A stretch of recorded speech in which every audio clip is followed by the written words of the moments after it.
All I know is We're recording and Chris is already confused. Okay, fantastic. Well, I'm glad we're straight into it because I'll tell you what.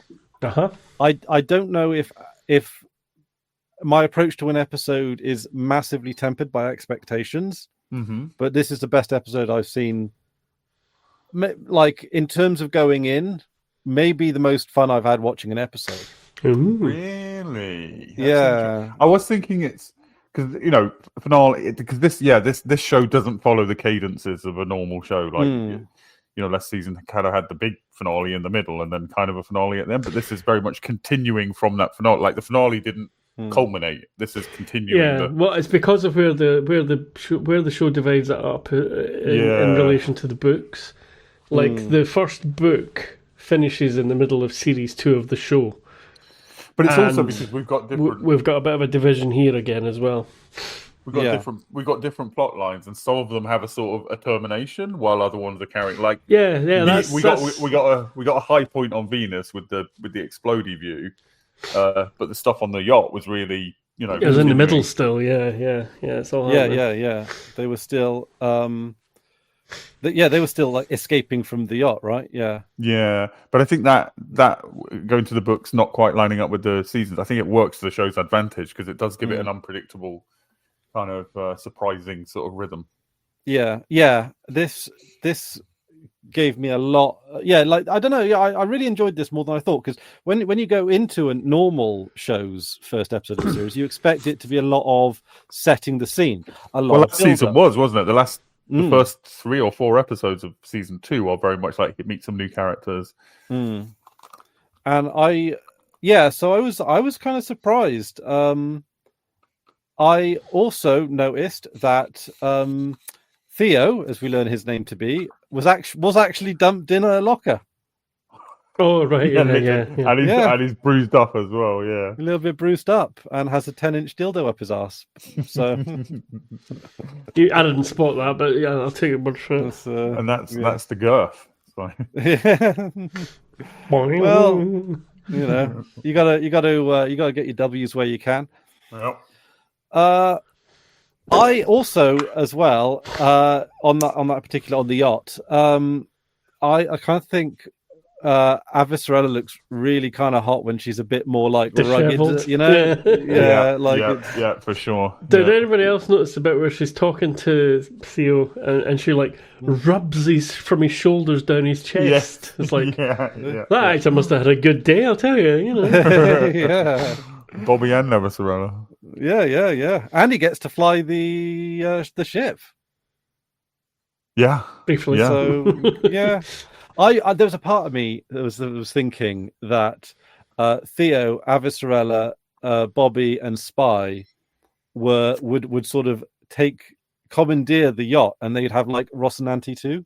That would be very cool. I would enjoy that. That would be a good because I don't mind Theo. I don't know how long we're with him for the show. I can imagine him being quite jettisoned off relatively quickly. He doesn't seem like he's built for a major character role. Though. Yeah.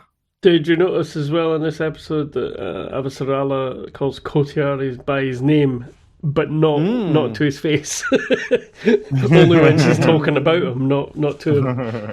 Yeah.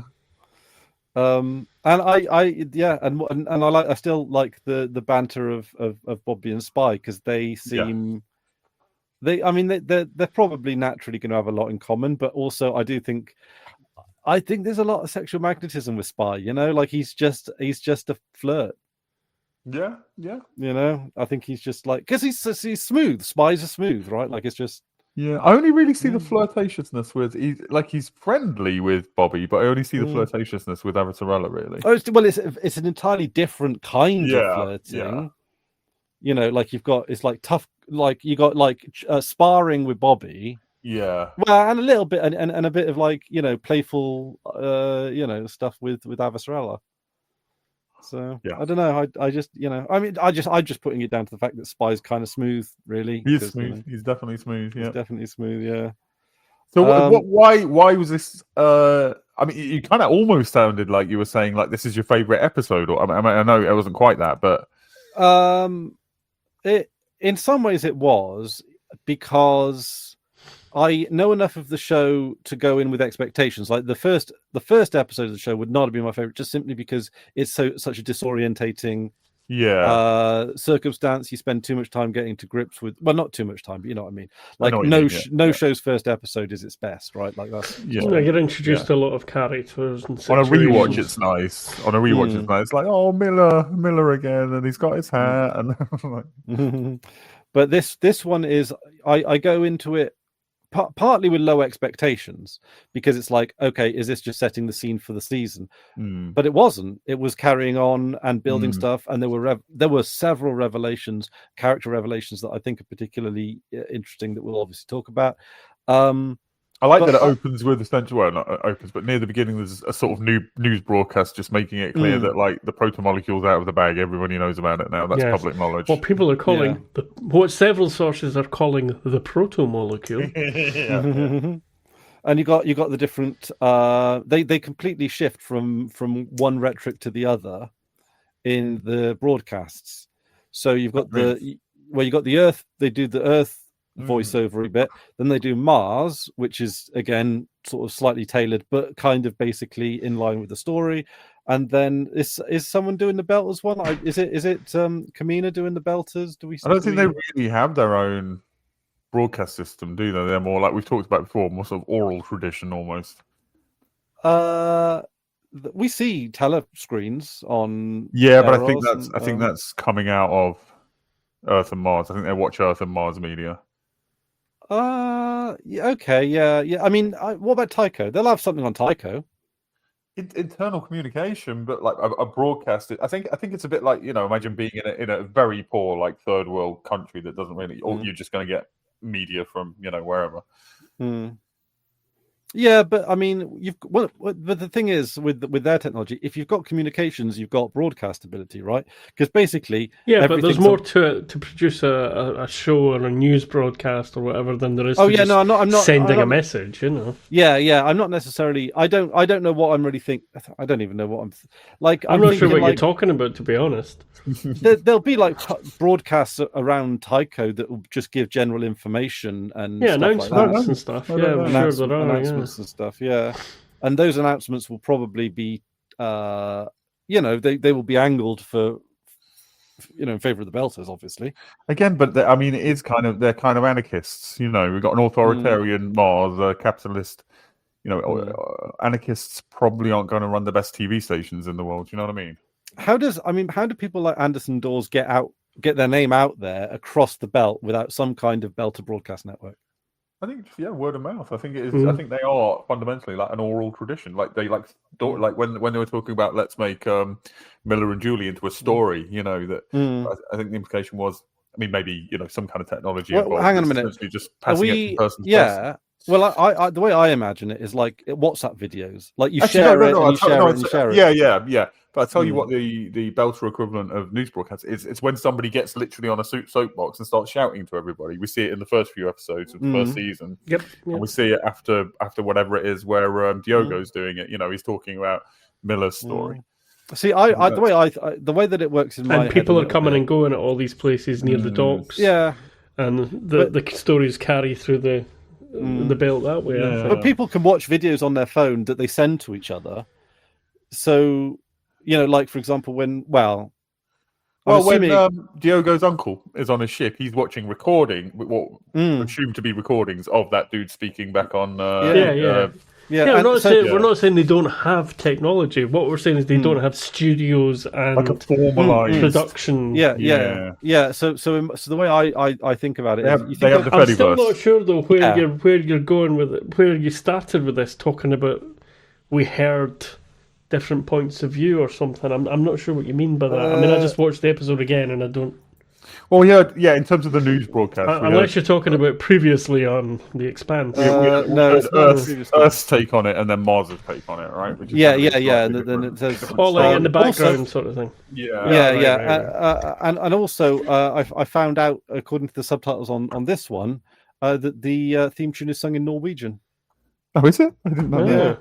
Well, according to the subtitles, I'm assuming the subtitles. I assumed it was either gibberish or Latin. Well, Norwegian, so that probably... That's cool.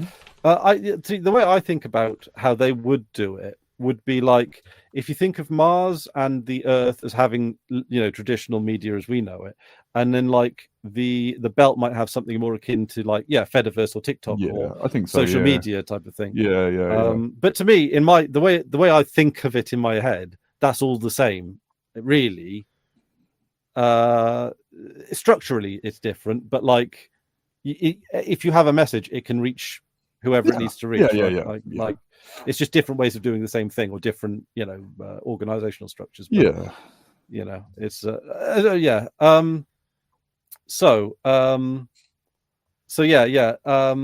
Avasarala and Spy, and we see the Razorback. He didn't sell the Razorback after all. We do see the Razorback, I mean, I think we were all thinking that it was the Razorback. Did they say it by name, or did they just? No, not previously, but it was. Yeah, after meeting Julie Mao and knowing who this is, like if you hear about a racing yacht, So the one thing I'm wondering is, because he talks in one of the first episodes, like episode 1 or 2, about selling the Razorback. Like he is probably like the richest man in the solar system. I mean, he's up there, yeah, for sure. He's up there. So why does he need to sell it, or is it just that he doesn't need to sell it? He's not. That's just him being petty. Yeah, he's just trying to manipulate his daughter, basically. Yeah. I mean, he probably didn't even bother to fill out the forms or whatever because it's just still hooked up to the yacht. Yeah. Like because he's not. I think it was an empty threat. Well, it evidently proved to be an empty threat, well, I mean, he might not want to sell it after she's gone missing because, that's. Well, he knows she's dead as well. Yeah. So. Oh yeah, he does know she's dead. Yeah. But I don't know. Maybe it comes with the ship. It's like, do you know that those big luxurious buses that have a car that sits underneath them? It's like I saw it on TV. It's basically it's like the thing that like. It's one of those things that the rich and famous have, which is like a tour bus kind of thing. So you got the main part of the tour bus, which is like your living room, your bedroom, your bathroom, all that kind of thing. And then in the sort of the hold, where like if you were going on a normal person's coach, where they store the luggage in between the wheels type of thing. Yeah. There's they keep a sports car, like one of those really low down sports cars, so you can park your ridiculously luxurious. That's like Saturday morning kids cartoon shit. That is. Yeah, it's more money than sense money. Also a bit like yacht, luxury yachts with a helicopter on them. It's a land yacht or like a skiff. But yeah. Because to be fair, I like the idea. There's something about me that likes the idea of living on a bus or living on the road. But living mobile, living. But like if you're driving, you can't. The Who do a song about that. Yeah. Going Mobile. It's a song by the Who. But then the one thing about it that does always sort of brings me down and puts me off about it is one crash and you've lost everything. Everything you own. I mean, I guess insurance, but yeah. But I mean, it'd have to be a pretty devastating crash to actually destroy all your belongings, and in which case you're probably fucked. But it also means that you can't move, or if you've got to put it in for a service or to get it repaired. That's like your home that's going in. Yeah, but you tow a small vehicle with it. Just what you were saying. But unless you get a smaller vehicle, you just take stuff you can like generally afford to lose or something. But anyway, that aside, sorry, tangent aside. Also, one thing I do notice, I feel like I've noticed, but correct me if I've misnoticed. Bobby on the outside of the yacht seems to be a lot more realistic than Prax and Naomi on the. It was CGI this time, and it's wobbly CGI in places. I think. I don't think. It doesn't. It doesn't make it more. I don't care. It's storytelling. I don't give a shit what the quality is, but it's noticeable. It did give slight Buzz Lightyear vibes type of thing. Yeah. There was actually, the thing is where Bobby did slip. It did feel like a lot. Like it did feel very sort of like dramatic in a very movie-esque way. Yeah, because it's like, oh, her gloves are just failing, but no, it's okay. They regain it, and would they just? It seems slightly unnecessary, to be honest. I agree. Yeah, I feel a little bit patronised with stuff like that. Like, there's enough. There was already enough at stakes. stake. Yeah. She's just like, See, that's a bit like, I think. Okay, that's. I mean, the show changed to be changed to a different channel. Sci-Fi. Yeah. Oh, does that happen now? That happens. This series 3 is when it happened, the first one, and then I feel like maybe they got a bit of a budget specifically for CG or something, and they said, "Oh, we've got to do something with this," or maybe they just wanted to try things out, Yeah, I mean that would have been very expensive to film. Unlike the one with Holden and Naomi, like they would have needed like a sort of wall set and wires, and it would have been. Although, well, that's the thing. I was thinking about what you were saying the other day with Alex's useless scene where he spins through the air and drinks his energy drink, not beer. I don't know how expensive that would have actually have been to film, because they would have already had the existing set of the Ross and Anti, right? That would be sets that they sort of own and reuse. Like CGI is relatively cheap compared to practical. You're syncing a bit, Drew. Camera-wise, you need to be. Oh no! and the practical and the practical effect that you did see, the spinning wire, was very obviously a spinning wire. Like, it was not a particularly advanced, CGI. Like, I think give me some money. I think I could put together something very similar. So it was very simple. Yeah. In fact, I might even go so far as to say that scene was there. That could be a padding scene. I think it was either the writers feeling that Alex hasn't got enough characterization, or Alex complaining about not having enough scenes, or something. The actor complaining about not having enough scenes, and them just writing him. Because you've got a similar scene the one where he contacts his wife. Yeah, in this episode, which just makes him look like an arsehole. He does, doesn't he? Well, I think the point is he is an arsehole. No, he is an arsehole. Family, that's kind of the. It's like, I don't love the character. He's he's probably my least favorite character on the show, actually. And now they're even over De Graaf. Well, no, because that's kind of different. No, De Graaf was a character with probably more complexity to him than Alex. He made me react strongly to him, whereas Alex, when Alex is on screen, I'm just like, it's like I don't think he's a good enough actor to pull off what they're trying to pull off with him. Plus, the kind of boring scenes also. Yeah, it's a combination. Yeah, like him and his wife. I don't give a shit about him and his wife. I just don't. Like, I get this characterization for us, but I just don't fucking care. It came across like it was like, you know what? Now I'm a bit of a space cowboy. I actually kind of realized I want a divorce. But this is his wife and son that he hasn't contacted for, as far as they knew he was dead. But then they presumably found out he wasn't dead because of the Canterbury staff. And he hasn't contacted them for, he said to his son, "You might not recognize me." So it's been a fucking while, right? That's such an asshole move. Yeah, and then to say the reason I didn't come back home is because I prefer being out here to being with you. Yeah. Which, like, appreciate the honesty, but like, tact. Yeah, you can re-record messages like that. Yeah, and I think his sort of clumsy stumbling is supposed to be endearing, but doesn't. It just comes across as like, it doesn't work. Yeah, no, he is. Yeah, like he's just ditched his family. Like you like I can understand if it's a partner, but you've got a family. You can't just cut. I mean, if you've got to leave, and you've got to if you've got to leave, you've got to leave. But like, leave. Tell them what's happening. Like, communicate. Let them know what's happening, and then leave. Don't leave. And then, to be honest, if you've got a kid, you should be sending money back. Yes, really? Yeah. Like, maybe it was for all we know.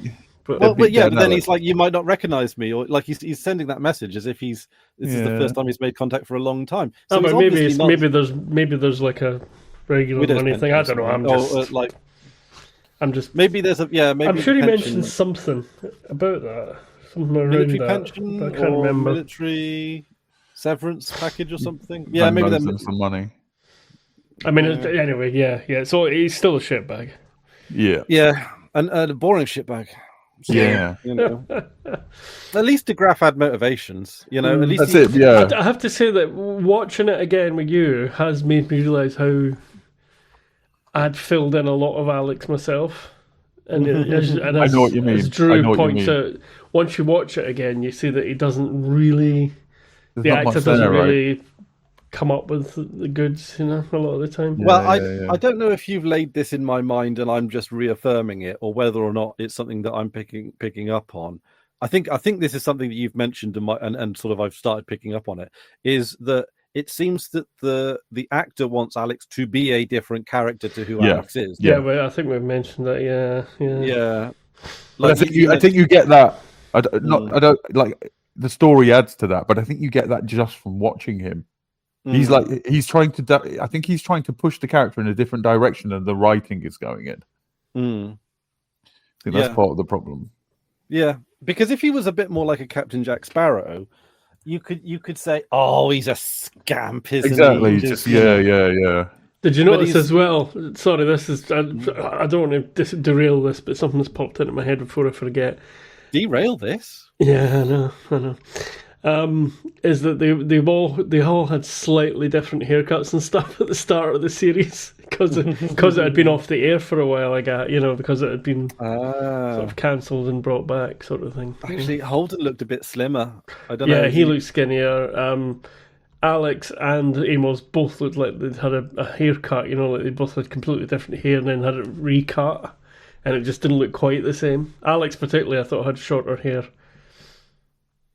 Yeah, I mean, actually, I was thinking about this the other day. Silly little thing, but you know. You know, when I was picking up that Miller only seems to have one. Well, most people seem to only have one set of clothes. Although I do like the fact that Prax is in a slightly ill-fitting one's overall, because they've obviously given him like. Yeah, I mean they've got the fake gas hauler overalls. They've got Martian stuff, but obviously they don't wear that out and about because that would definitely attract attention. But they do have the armor and stuff. You know, that's scary looking armor, though. Yeah. You show up in that armor, someone's going to probably. Well, so it's only marginally scary when it's compared with Bobby's power armor, but yeah. Absolutely, yeah. So yeah, no, I like. But also, yeah, I was thinking about this. Like, when I mentioned that, Miller in particular just seemed to have one set of outfits. He seemed to have like that navy blue shirt and some black trousers and boots and stuff. And I reckon I know a way to rationalize this, but I don't know if this is just. Does it matter? Yes, I think it does. Okay. Because if you've got one set of clothes, are you going to wear them for weeks on end? Like, I like to get a few wears out of stuff, but that's like what Miller did. Like, what I reckon, if it wasn't for different logos and things on my shirts, you probably wouldn't. You'd probably think I was wearing the same clothes all the time. To be honest. Same. I've got a lot of black t-shirts or very dark colored t-shirts. I think Miller is. I think the Miller is the kind of person who has a look. And so probably most of his wardrobe is just that look. And I suspect as well with Miller that it's not just utilitarian like me and Drew. It's more like he goes for that look and sticks with it rather than that's what he happens to wear. Yeah. I think there's a bit of and on the Rossi, it's their work overalls, so they put that. It's mostly they're just wearing work overalls, which you don't wash. You wash those about once every 5 years. Yeah. And then you got your under t-shirts or you got your t-shirt. Yeah, they got like t-shirt and pants or whatever underneath them. Yeah, and they all wear. They all wear black t-shirts, which I'm guessing is like a standard issue. You pick a rack of 20 of them off the shelf and then just like you're sorted type of thing. I get that, but I reckon that particularly within space environments where space might be a necessity, that in your bunk you might have a little miniature washer dryer or a space version thereof. You pop your clothes in. No. 10 minutes later. No, that's ridiculous. No. Why is that ridiculous? Well, it's a ridiculous waste of energy and space. Yeah, there'd be a laundry room. I mean, whether there is a laundry room on the ship, I don't know. But if there was going to be any solution for that, it would be a laundry room. Or it'd be a laundry machine. Place.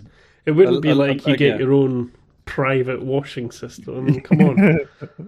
Well, yeah, but it'd be a Think space about a thing, ship, so or they think make about it- a ship, or a submarine, or any of that sort of Well, stuff. You're not here's going to the have. thing.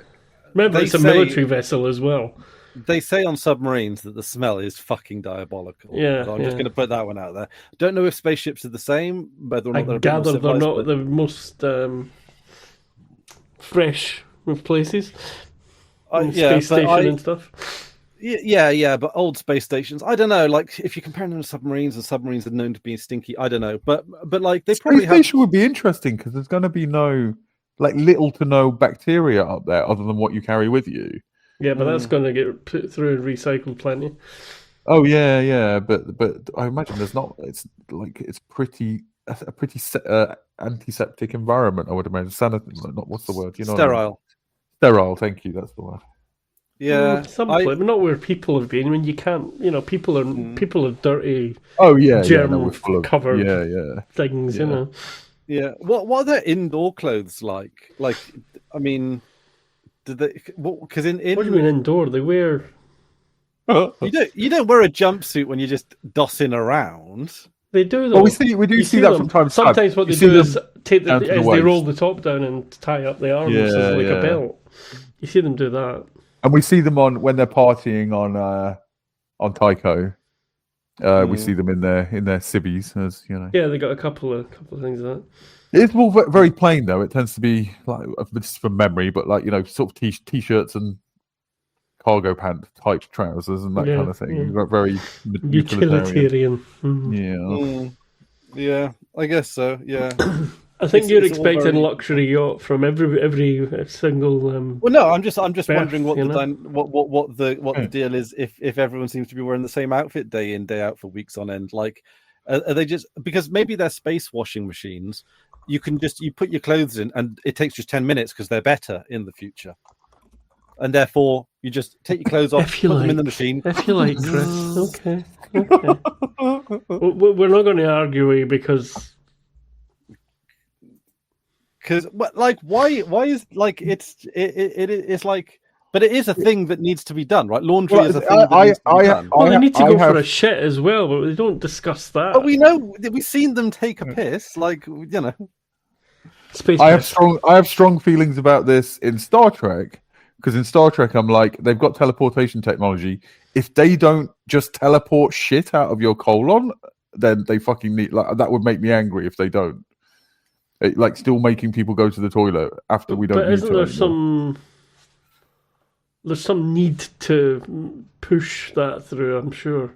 They can fix that. They've got Space future medicine.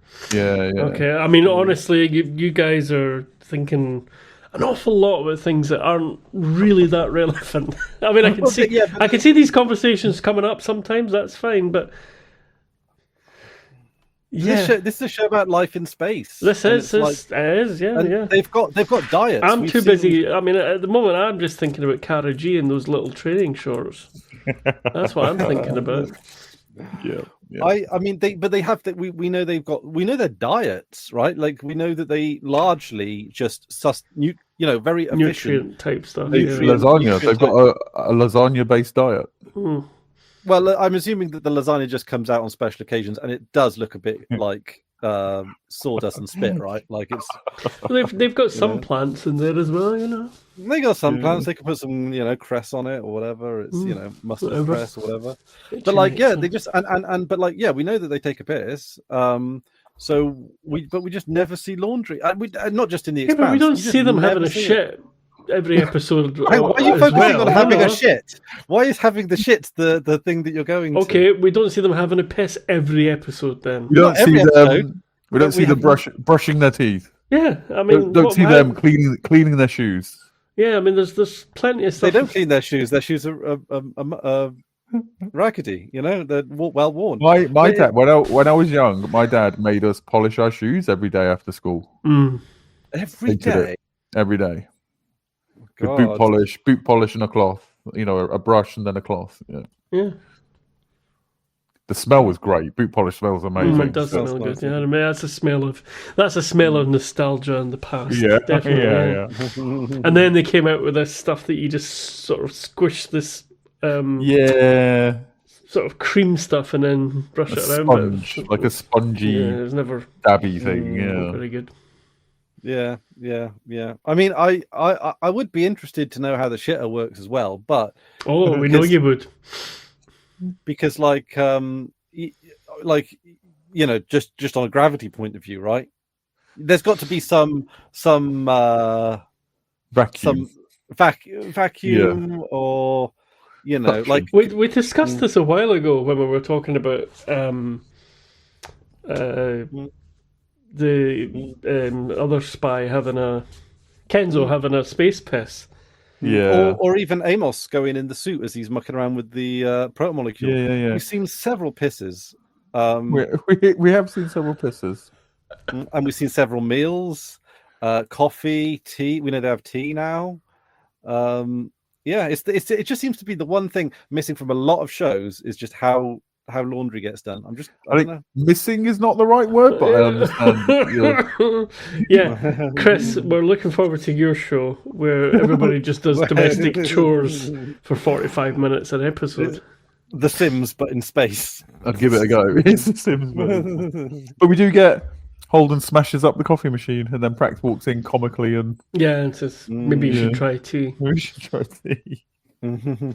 Right, well, here's me going to be nerdy and pedantic now and say, point about that is the thing people say, oh, you should try tea instead of coffee, but it's the same amount of caffeine anyway. No. Well, it depends on the tea or the coffee. No. Wait for weight. Tea leaves have more caffeine in than coffee beans, but in the drink, tea has far less caffeine than a cup of tea has far less caffeine than a cup of coffee. I mean, I started drinking, but if we're British, but let's pretend we're American for a moment, and basically any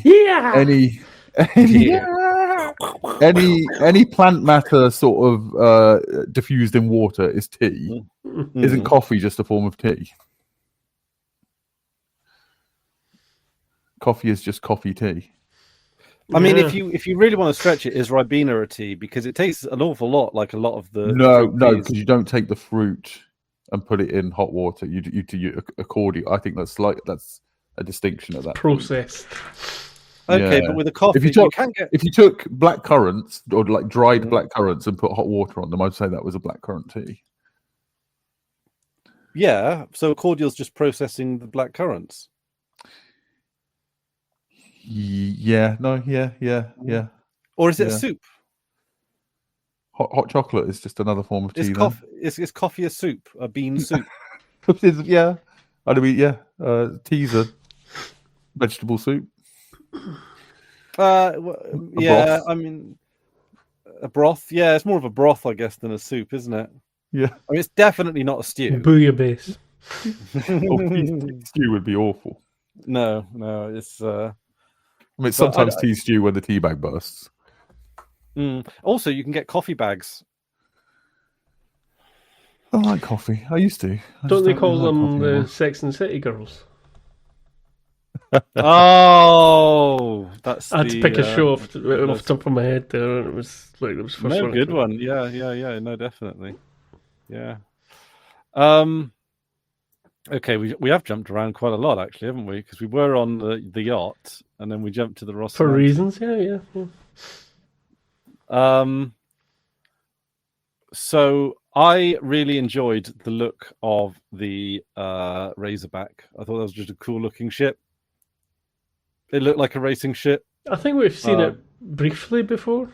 I don't think we have. I don't think we have. Are you sure? The shape looked familiar. I'm sure I've seen it somewhere before. You've seen the show before. Yeah, but I meant earlier in the series. I meant like series 1 or something. Wasn't Julie watching like a video of her in it or something like that on a thing? No, just briefly. It wasn't like a big thing, but just a brief thing. You know? Yeah, because it's her like shaking champagne or something, isn't there? Yeah, there's something going on. Yeah, like, and I love how it uses like little bursts of rocket to like angle it. That's how everything works. Do that. Yeah. Sorry. That's how everything works. RCS. Yeah. But it just looked cool. Yeah. It does, yeah. Because at first it looks like they're going backwards when they're not firing the engines, but what they're actually doing is peeling away at an angle. Yeah, So it's quite a slightly confusing CG shot. Because and I've got a picture of the Razorback for, I don't know, just For reasons. it's Yeah, kind of cool for reasons. Yeah, right. You want to duck out the way for a minute? And I'll get the whole picture up. Oh, it caught me off. Cool, Yeah, cool. There you go. There we go. Well, we know that like it is a racing ship, and Julie Mao raced in it, and that video we see, like, so I did wonder because it is very aerodynamic. Whether that's just for effect, I think, isn't it? I don't know whether it's just to look cool or whether it's do their races go in and out of atmospheres and stuff? Maybe, cool? That might happen. Yeah, and they might skip on the atmospheres or whatever. Yeah. It doesn't look. It looks more aerodynamic than most chips. Yeah, that's what I mean. In space, really, it doesn't need to be at all. You know, it could be any shape. It could be a cube. It could be. Is there any benefit from a point of from a visual point of view? No, because you're not looking through cockpits. You're looking through screens, aren't you? Yeah, it might be in terms of maneuvering it. It might be handy for it to be long and thin. To do, I don't know. Yeah, it probably has to be engineered for racing purposes. Yeah, for turning fast and stuff. Yeah.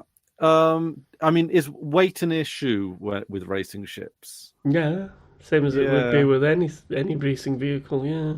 So it might just be that it's just neater to have stuff in a line. That makes sense. Yeah. Fair enough. Yeah. For minimum space. I mean it's mostly engine, isn't it? It's like a little pod at the front with a huge engine taking like half the vehicle, you know. So you got the engine here, the big old engine here. Yeah, so and the middle of it must be a reactor. And it is really just an engine with a driver strapped to it, isn't it? Really. And it might just be easier to maneuver. Just to maneuver to get through Coronas or whatever it is, you know, to I don't know. Yeah, I mean, and also maybe it's just to read between the lines a little bit, it's probably a little bit signifying that it is a racing ship because they made it shape because it looks like a It very much reminds me of the ships in Wipeout. Yes, it's got that kind of feel. Yeah. So every time somebody says Wipeout, I think about the song. Oh, I thought you were going to say the game show. Yeah, I was thinking the game show. Didn't know there was a game show called Wipeout. Yeah. There you go. The song's good though. And I've only heard of the game. I have no idea what the game is. Guessing from your description, it's a racing game of some sort of a spaceship. There's you can play it yourself. There's I don't need to. Oh yeah. You forgot. Yeah, you do feel quite strongly about racing games, but well, I'm going to be. I've been roped into playing one with you guys. Yeah. I'm looking forward to that. That's going to be fun. That's okay. That's one way to put it. Oh well, it's not always races. Sometimes it's destruction derby. Sometimes you just got to smash into them. Sometimes it's 10-pin bowling in a car. Yeah. Or curling in a car. You make your ancestors proud. It's sweet. It does have curling in a car, by the way. That's not a joke. No, I believe you. Okay. Yeah, I don't think you're making fun. Taking you at face value. Anyway, so the shape is irrelevant in many ways, but also, it makes no odds what shape your ship is in space. No, because there's no air resistance. I mean, this is rich people land, so there's but probably also, a lot of... as Drew points out, maybe they do have maybe they use atmospheric things for the races, and because it was all slingshot, and then everything was the big thing in the other shows where the other times we've seen racing ships. If you had a super powerful, if you had a ship like the Razorback, but the engine was just ridiculously super powerful. I think it is ridiculously super powerful. That's the point. What would happen if you drove through a gas planet like Saturn or something? You would die. Well, it still gets more. It's not like literally a ball of gas, as in gas. It's not a cloud. Gas. Like it gets dense. It still gets more and more dense and more high temperature. I mean, a gas giant. A gas giant is a sun that hasn't caught fire. Caught on fire. But the middle, I think they think hasn't it's helium, hit helium, reaction point. helium and hydrogen. If you can get them dense enough by like more pressure, lower temperature, they essentially metals, I think, or they become metallic. So are you going to hit into? Are you going to hit into a surface, or is it gradual? Yeah. It's gradual, gradual. But at some point you would hit a surface if you survive that long. Yeah, I mean, there is the theory about them having a rocky core. Small rocky core. Through now I'm trying to remember planetary science stuff, and it's hurting my head that I can't remember the exact words. It's not is it aggregation? I'm thinking no. There's another word. Maybe it is aggregation. That sounds right. But if it's gases that get progressively more dense, the more to the core you get. Does it mean if you fire a rocket, for example, all the way through, and it can survive the temperatures and all that kind of stuff, right? Will it eventually slow down because it meets gradual increased resistance? Yes, I mean it's hitting something solid. Well, it's hitting matter, no matter whether it's a gas giant or not. It's still hitting matter. Yeah, it's not empty space. It's not a soft thing like a cloud. It's not like a cloud we see in the sky where it's soft all the way through. It is. I mean, these things are huge, and massively gravitational radiation and density as they go on. I guess kind of what I'm saying is there a surface? No, it's not like at some point there would be a solid. No, not like that. No. So it could be the case that you just presumably just drive it in and it slows down to a stop, and then it would get crushed before that probably. Yeah, I think what you'd have to make it out of to make it get that far in, Yeah, but we're talking about made of unobtainium that would be. Your ship is a single proton. Yeah. So, I mean, presumably it bounces back. The protons bounce back because we can see the planet. Like, it's not a black hole, so it's not gobbling up all the protons. That's photons. Photons, sorry. Photons. Yeah. One letter. I got my photons and my protons mixed up. Which is the one that runs games on Steam. Right. Rock and Dice Core is the suspected thing, but when we're talking about, like, really far in, you get metallic hydrogen before that. And a lot of it, That's cool. Hang on, I'll show the people at home. I don't know if I can show you. Hang on, I'll see if I can show the people at home the picture. But I mean, I think it's can. also There we go. This is slightly stating the obvious, but there's nothing that's inherently a gas, a liquid, or a solid. Like helium and hydrogen aren't inherently gases; they're just gases at Earth temperatures. There's a temperature at which a temperature and pressure at which they are solids and. Yeah, according to this diagram, which you peeps will see later, gaseous hydrogen, liquid hydrogen, helium neon rain, metallic hydrogen, and then a rock and dice core. But the core is like, not like, again, it's not like a terrestrial planet. It's like, So if you were to slingshot around, if you do a figure of 8 round, I mean, again, if you're inventing, you're asking scientific questions, but then you're inventing conditions science, but it can't that's be crushed fine. by... No. Well, in some ways, but it's not making sense. That's like on a flat plane, a perfect sphere, all that kind of stuff. Well, yeah, to some extent, but well, okay. In that case, your magic ship will hit the rock and dice core. No, this was a slingshot question. As a physical surface. I'm answering the previous one. Yeah. There you go. So you'll magically somehow get all the way through all that and hit the rock and dice core after somehow passing through metallic hydrogen. Well, so with Jupiter and Saturn, if you were doing a figure of 8 as a racing circuit, right, and so you go around Saturn and then you go around Jupiter and you go around Saturn. You know that these are 3-dimensional things and there's like orbits and stuff. It's not these things where you see all the planets in a straight line. That's just for illustration. No, yes, but you take 2. You've got 2 things. points. You could sort of do that as long as there's nothing in between, like the sun or something. Yeah. Well, that's an obstacle in a racetrack scenario, right? Well, just to put it in perspective a little bit, bring it back to some sort of semblance of actual science. The reason that the Voyager probes were able to work so effectively was because of like a once in 150 years or so alignment of the planets. So possibly, I'm trying to think when it's set now. I've forgotten when the Expanse is set.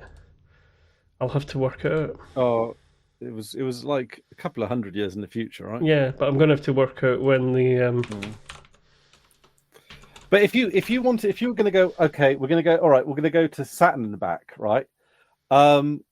You could cut into the atmosphere to take a shortcut in terms of trajectory, or you could go around it the long way, right? With your magic ship, yeah.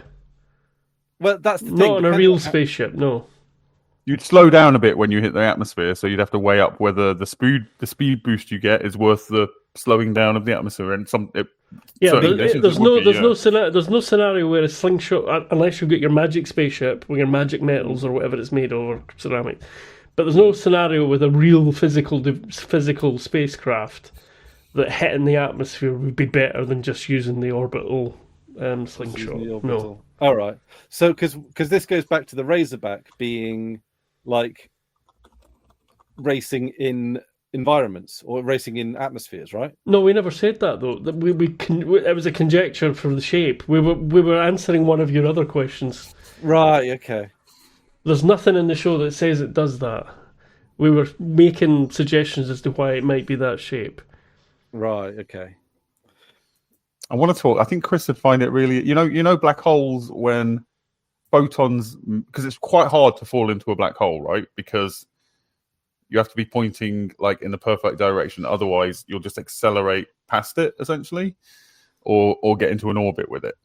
And it seems like some black holes have a lot of photons orbiting them extremely fast, so fast that they can't actually get into the black hole. So black hole, that's why, that picture of the black hole they got, that's what the big glowy thing is, I think that's what that is.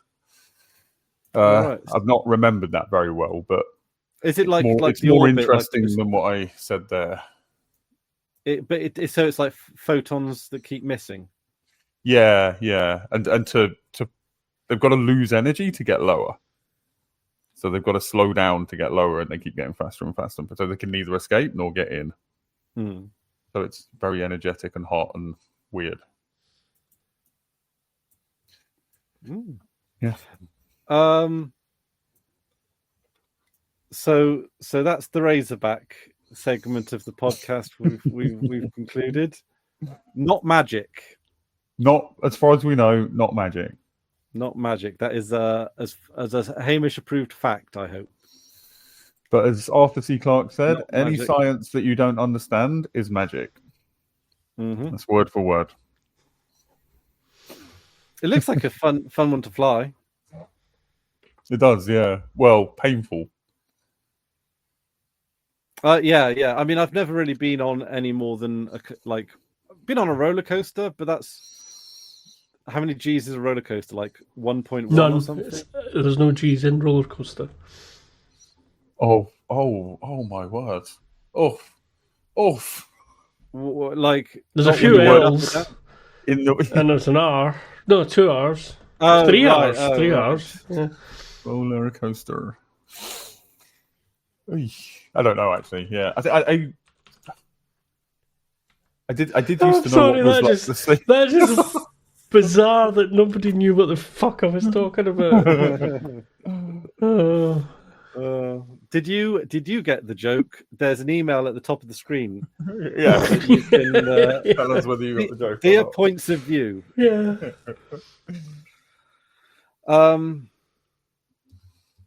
Also, the spinny chairs.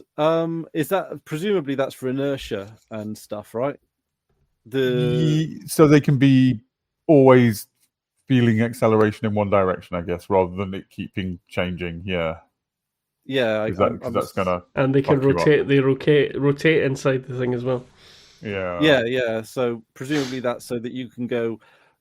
I suspect it's some sort of gyroscopic thing. Yeah. I think my guess, which only matters when there's, because if they're trying to fly the ship and pull maneuvers and stuff, it's to stop them from being pulled with the ship as such. Yeah. So it's you can survive a dampening system, I would suspect. Yeah, so that you can corner at higher. That's not exactly what it is, but that was the closest I was going to get involved. Yeah, most of us going to get involved. Just thinking about it makes me feel nauseous. Yeah. Looks like fun. I wonder what but like Bobby's never flown anything like that before, I'm guessing. I mean, she'd have training in flying things for sure. Like she would know how to fly ships, but nothing like that. Yeah, I wouldn't think. I wonder how confident you could be going from just a simulator straight into an actual ship. I mean, she's probably flown, like, if she's a Marine, so she's probably flown, like, Marines, Marines exist on spaceships. And she's a sergeant, so she takes... a gunnery sergeant. A gunnery sergeant. Which is a higher rank again. But I'm guessing anyone that's in any kind of space military, anyone that's not a rank, like, private or something, is probably going to know how to pilot, right? Because piloting's everything. No, I don't think so. No, I don't think so. No? No, if you're just... Well, I don't think rank has anything to do with your training in specific things like that. Imagine being in the Navy. Like, in the Navy, not many people... I don't know, but I should assume in the Navy, not many people learn how to pilot a frigate. That's a very specialist... No, but most people in the army, I think, know how to drive, and in spaceships are also like cars as well as ships. Depends whether they are like cars or whether they are like the Navy. Yeah. Well, like skiffs, I'm assuming, but then again, I'm assuming a lot of people can get into like skiffs and things, right? But it's probably the same. Like most Martians have probably never been in space, never will be in space. You know. Like belters, I would imagine every belter probably knows how to fly a ship, or every that kind of belter. Yeah. So, but Miller wouldn't have known how to fly a ship. No, but he's a city belter. He's a city belter. Yeah. I don't know. Yeah, it's probably a relatively common skill then, I guess. But the one that the Razorback looked like it was quite a bit different to. It looked more like an aircraft than a boat, right?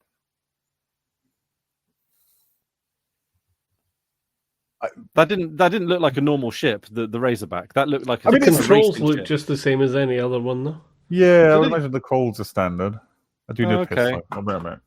Yeah. Okay, you're leaving me with Chris then.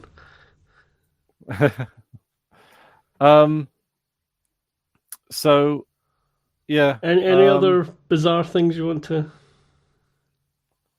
Do you like the like the joystick on the arm? Yeah. That fit doesn't necessarily feel like the most precise of instruments, but they do use them on aircraft, don't they? Yeah, I mean, the Airbus jumbo jets use a joystick rather than a yoke. Yeah. Oh, I didn't know that. Yeah, that's the thing. I guess I was expecting yoke when Yeah, no yoke about that. You'll end up with egg on your face with that sort of comment. Oh, that's nasty. Oh, that's nasty. So, what else? So further on the ship. Oh yeah, because like, do you reckon? I wonder if Thea would have known how to do the. He says he does. He says he is. Yeah, he's trained. He's a trained pilot. Yeah. So I don't know about Avicirella though. Spy would definitely know. Yeah, he does. But the point is that all she has to do is, like, with a bit of careful judgment, point it in one direction and fire the engines. Really, with this, it's a case of escaping the missiles. Is all they really need to do up front. You know, it's like flying a plane, like a jumbo jet or whatever.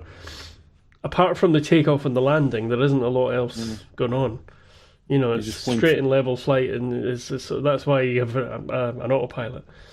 You know, you just want to keep it pointing in the straight right and level, direction. pointing in the right direction, occasional maneuvers. Yeah. Do they have to have? Do you reckon they have to have space debris sensors? Well, she had. If you saw the when the thing exploded, I mean, they will have sensors for things, yeah. I mean, although I don't know how much sensor equipment there's going to be in a racing ship, though, I suppose. But the point is that she sees on the display like an exploding, an expanding debris field coming from the explosion, and that's when she says, brace for impact. Yeah. Sorry, he didn't manage to annoy me, but we did manage to make 2 really bad jokes between us.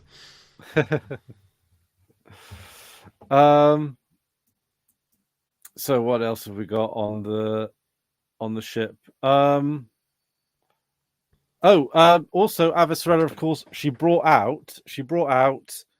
she made Theo take the memory chip, the memory card. Oh yeah, the memory code from the ship. Yeah, because of it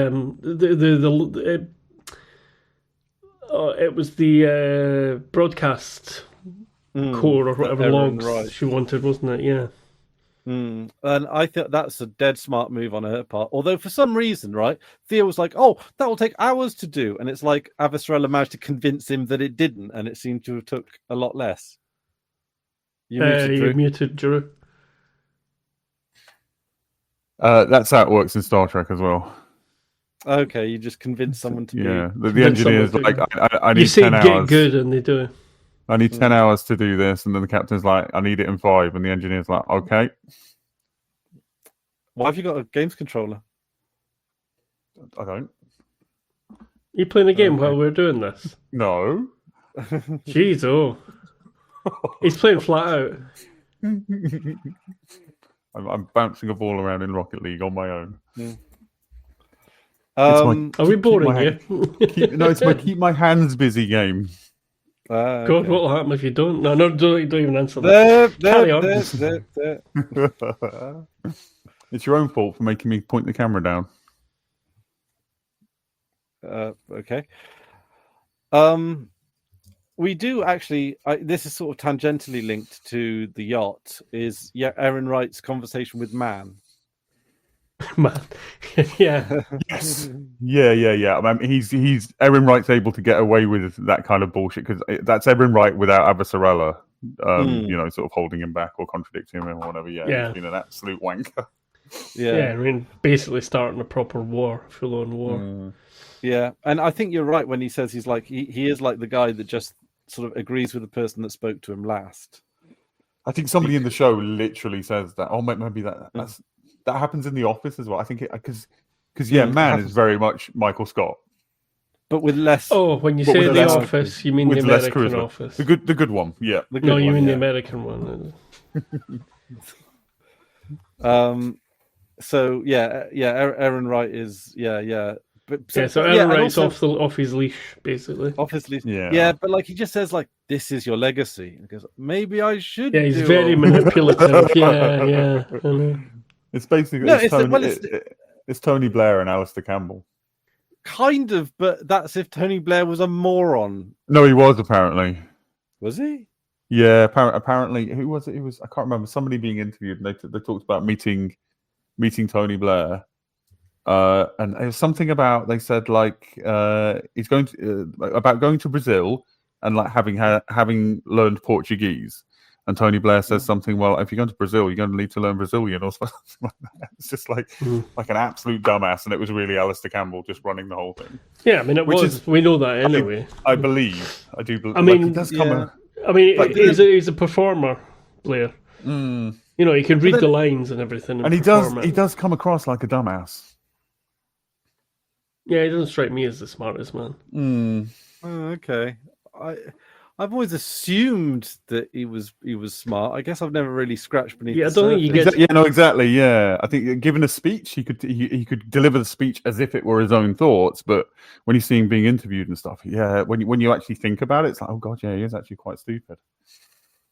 Yeah, but then again, like every world leader's had that moment, right? Like every world leader's asked a stupid, Oh no, I mean constantly with Blair, but I know, yeah, for sure, yeah. And I Mm. think Man is more. Man is just vapid, right? Just Yeah, but yeah. without personality. Yeah, he's. I mean, I'm guessing they cast him deliberately to be a most generic politician. Yeah, Yeah, he's very generic white man. Yeah, of a certain age. A white man of a certain age. I mean, but then again, and I know I always come back to this because outfits sort of interest me in terms of storytelling. But he's still wearing that ridiculous just white, the penguin outfit, and it's like, look, if you're going to go with the minimalist shirt, don't go white. Any other color but white. I will say, we got just regarding his personality in that is not spoilers, just broad. In future episodes and seasons, you're going to get a dynamic where that is inspected, where character of man is inspected, and it's kind of great. It is kind of great. All right, I'm looking forward to President Man's character being investigated. President Man, he literally is. He's President Man. I will say there is one thing about the Aaron Wright stuff that confuses me is, well, maybe not. Given how unaware the General Secretary seems to be in other things, surely he would have known about the legal proceedings that were going to happen against Aaron Wright. I mean, what happened to that? He was all set to get hauled in front of some big inquiry. Well, I assume my read on that is what Aaron Wright pulled when they were on the yacht. Somehow involved getting out of that as well, in a way that we didn't see. Yeah, fair enough. Yeah. Well, yeah. My take. I agree. It's a bit of a. We don't really get why, but sorry, Chris. Well, he's just getting Avasarala to take the fall. I mean, he does in fact at the beginning of the episode treat the President Man. Yeah. Avasarala is actually the bad guy. I didn't come forward with it sooner, not because I didn't think about it until recently, but because I loved her like a mother. That's the real reason. And I was scared of her. Yeah. But now she's away. Yeah. No, that's probably it, actually. Yeah. So it would be her under the spotlight now instead of him. Yeah. Makes sense. I mean, that's as far as I'm concerned. It wasn't a huge thing. It was just one of those little... Yeah. It seemed a little bit of a shift. But as you say, Chris, what you say makes sense, Chris. What the part of the whole setup of him getting... arranging the things that he did in the last episode, kind of. How do you two feel when Holden makes explicit references to Don Quixote? Like in this episode, he said he tilts at windows. I think it's going to get slightly too far for me. Yeah, like sort of.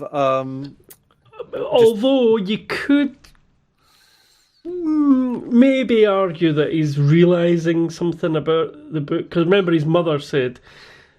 She never had the heart to tell him it wasn't, that it was a tragedy rather than a heroic story. Yeah. And maybe that's him realizing it and speaking it out, thinking it through and saying it out loud and everything. Yeah, I like that. That's I'd say that's a possibility anyway. Also, I guess if you loved that book as a child, you would see the world in its terms and use those terms maybe. Oh, definitely. I do feel a little bit talked down to by the writers when they're going, he's quixotic. Yeah, no, I think Hamish sort of rational. That's okay. If they went any further with it, I think it would annoy me. But I think they're just on the. Yeah, I mean, I'm not familiar with Don Quixote, so you should read it. Well, tilting at windmill. Well, tilting was something older. Because tilting is lancing. Jousting, yeah. Okay. Because I was thinking about it in the poker term. No. So in Don Quixote thinks he's a great knight, and he thinks windmills are giants, and he goes up on his with his lance and charges at the windmills, thinking he's killing giants, basically. Yeah, but the symbolism is, well, the way it's used, the way Holden was using it, it's like taking on enemies that you can't defeat. Basically. Yeah, that's what the sort of the phrase is used that way anyway nowadays. Since Don Quixote was published, it's been used as that. Like imaginary enemies that you can't. Worrying about imaginary enemies that you can't defeat. Yeah. When was Don Quixote published or made or Cervantes, wasn't it? So it's like 16. A long time ago. A long time Cervantes, ago. Yeah. Public domain? Then is it? Cervantes. Yeah. Oh yeah, Yeah. you can get it easily now. 1605, Oh, you beat me to it. part 1. Miguel de Cervantes. Cervantes.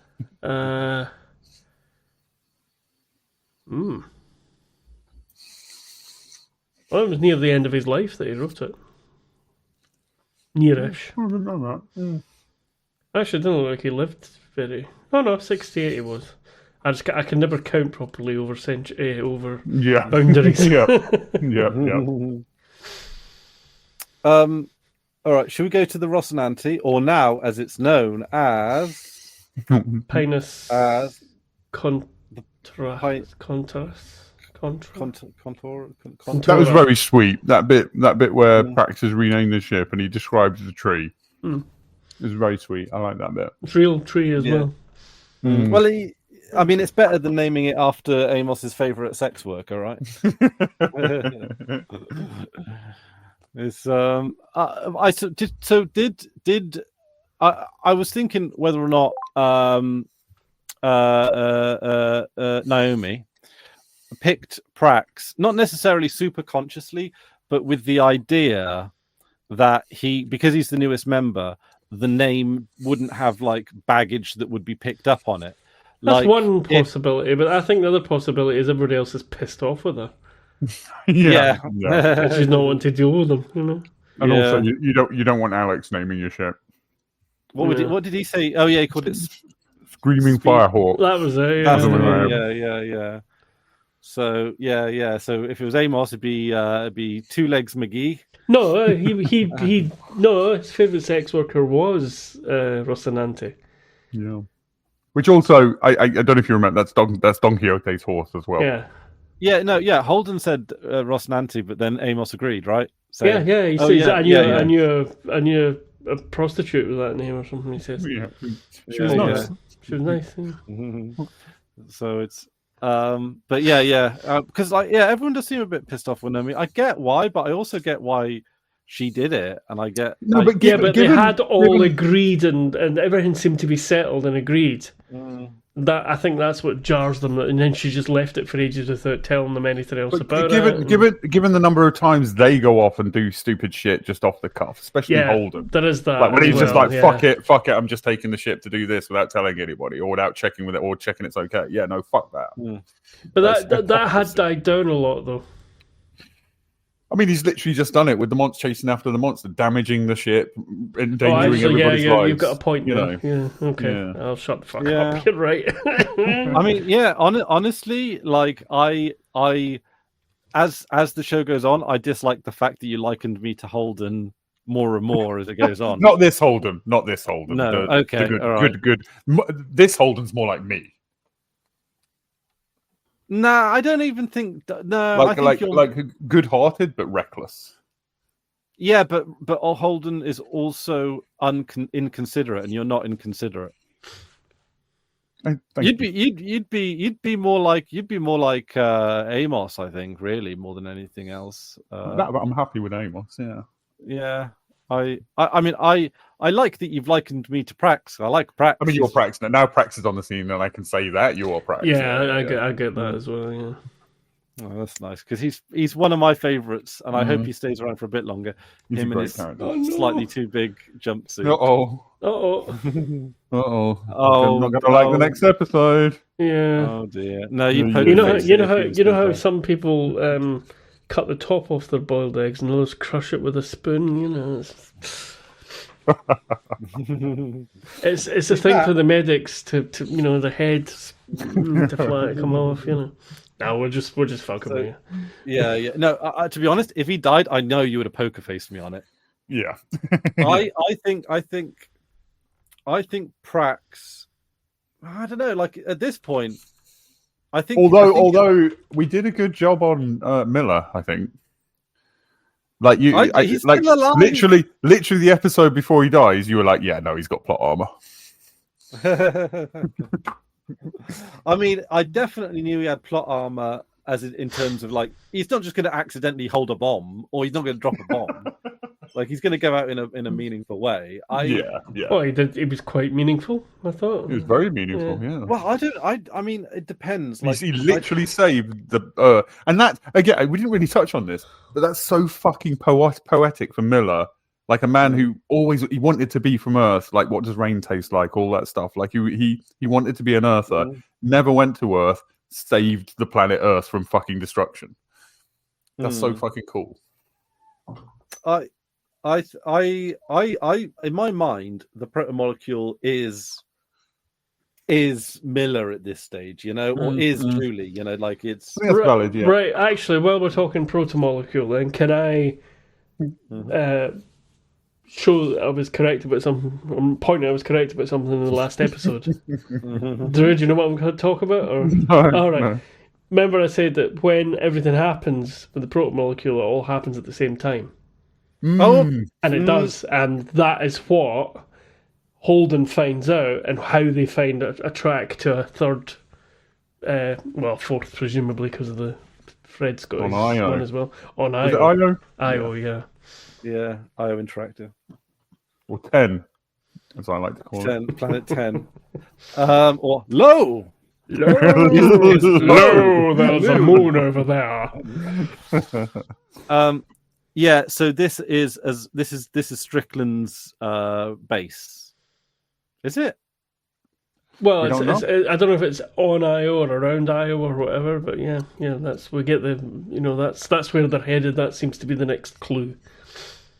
Okay, so hang on a minute. Now I don't know if I should know this or whether or not you're going to poker face me, but when we saw the final clip, the final scene of the last episode of the last series, last episode, so season 2, episode 13, we saw Strickland put May into cryogenic storage, presumably cryogenic storage. And was that on IO? I'm poker facing that one. Poker facing. How about you, Hamish? Okay. Okay. I mean, yeah. All right, that's understandable. But because I think when it does a pan over a bunch of moons and stuff around Saturn, and I'm thinking if I was a super knowledgeable chap, I might be able to recognize Io from that scene. Is Io the really ugly, the one that looks like a diseased wound or something? I suppose you could say that. It's extremely volcanic. Yeah, it's really close to Jupiter. It's extremely volcanic. It's really bathed in radiation. It's close to Jupiter, despite being a Saturn moon, or is it? It looks like a cross between a wound. Jupiter moon. Okay. Yeah, Ganymede's the Jupiter moon. It looks like a cross between a wound and like rotten cheese. Yeah, I'd go with that. Yeah. Fair enough.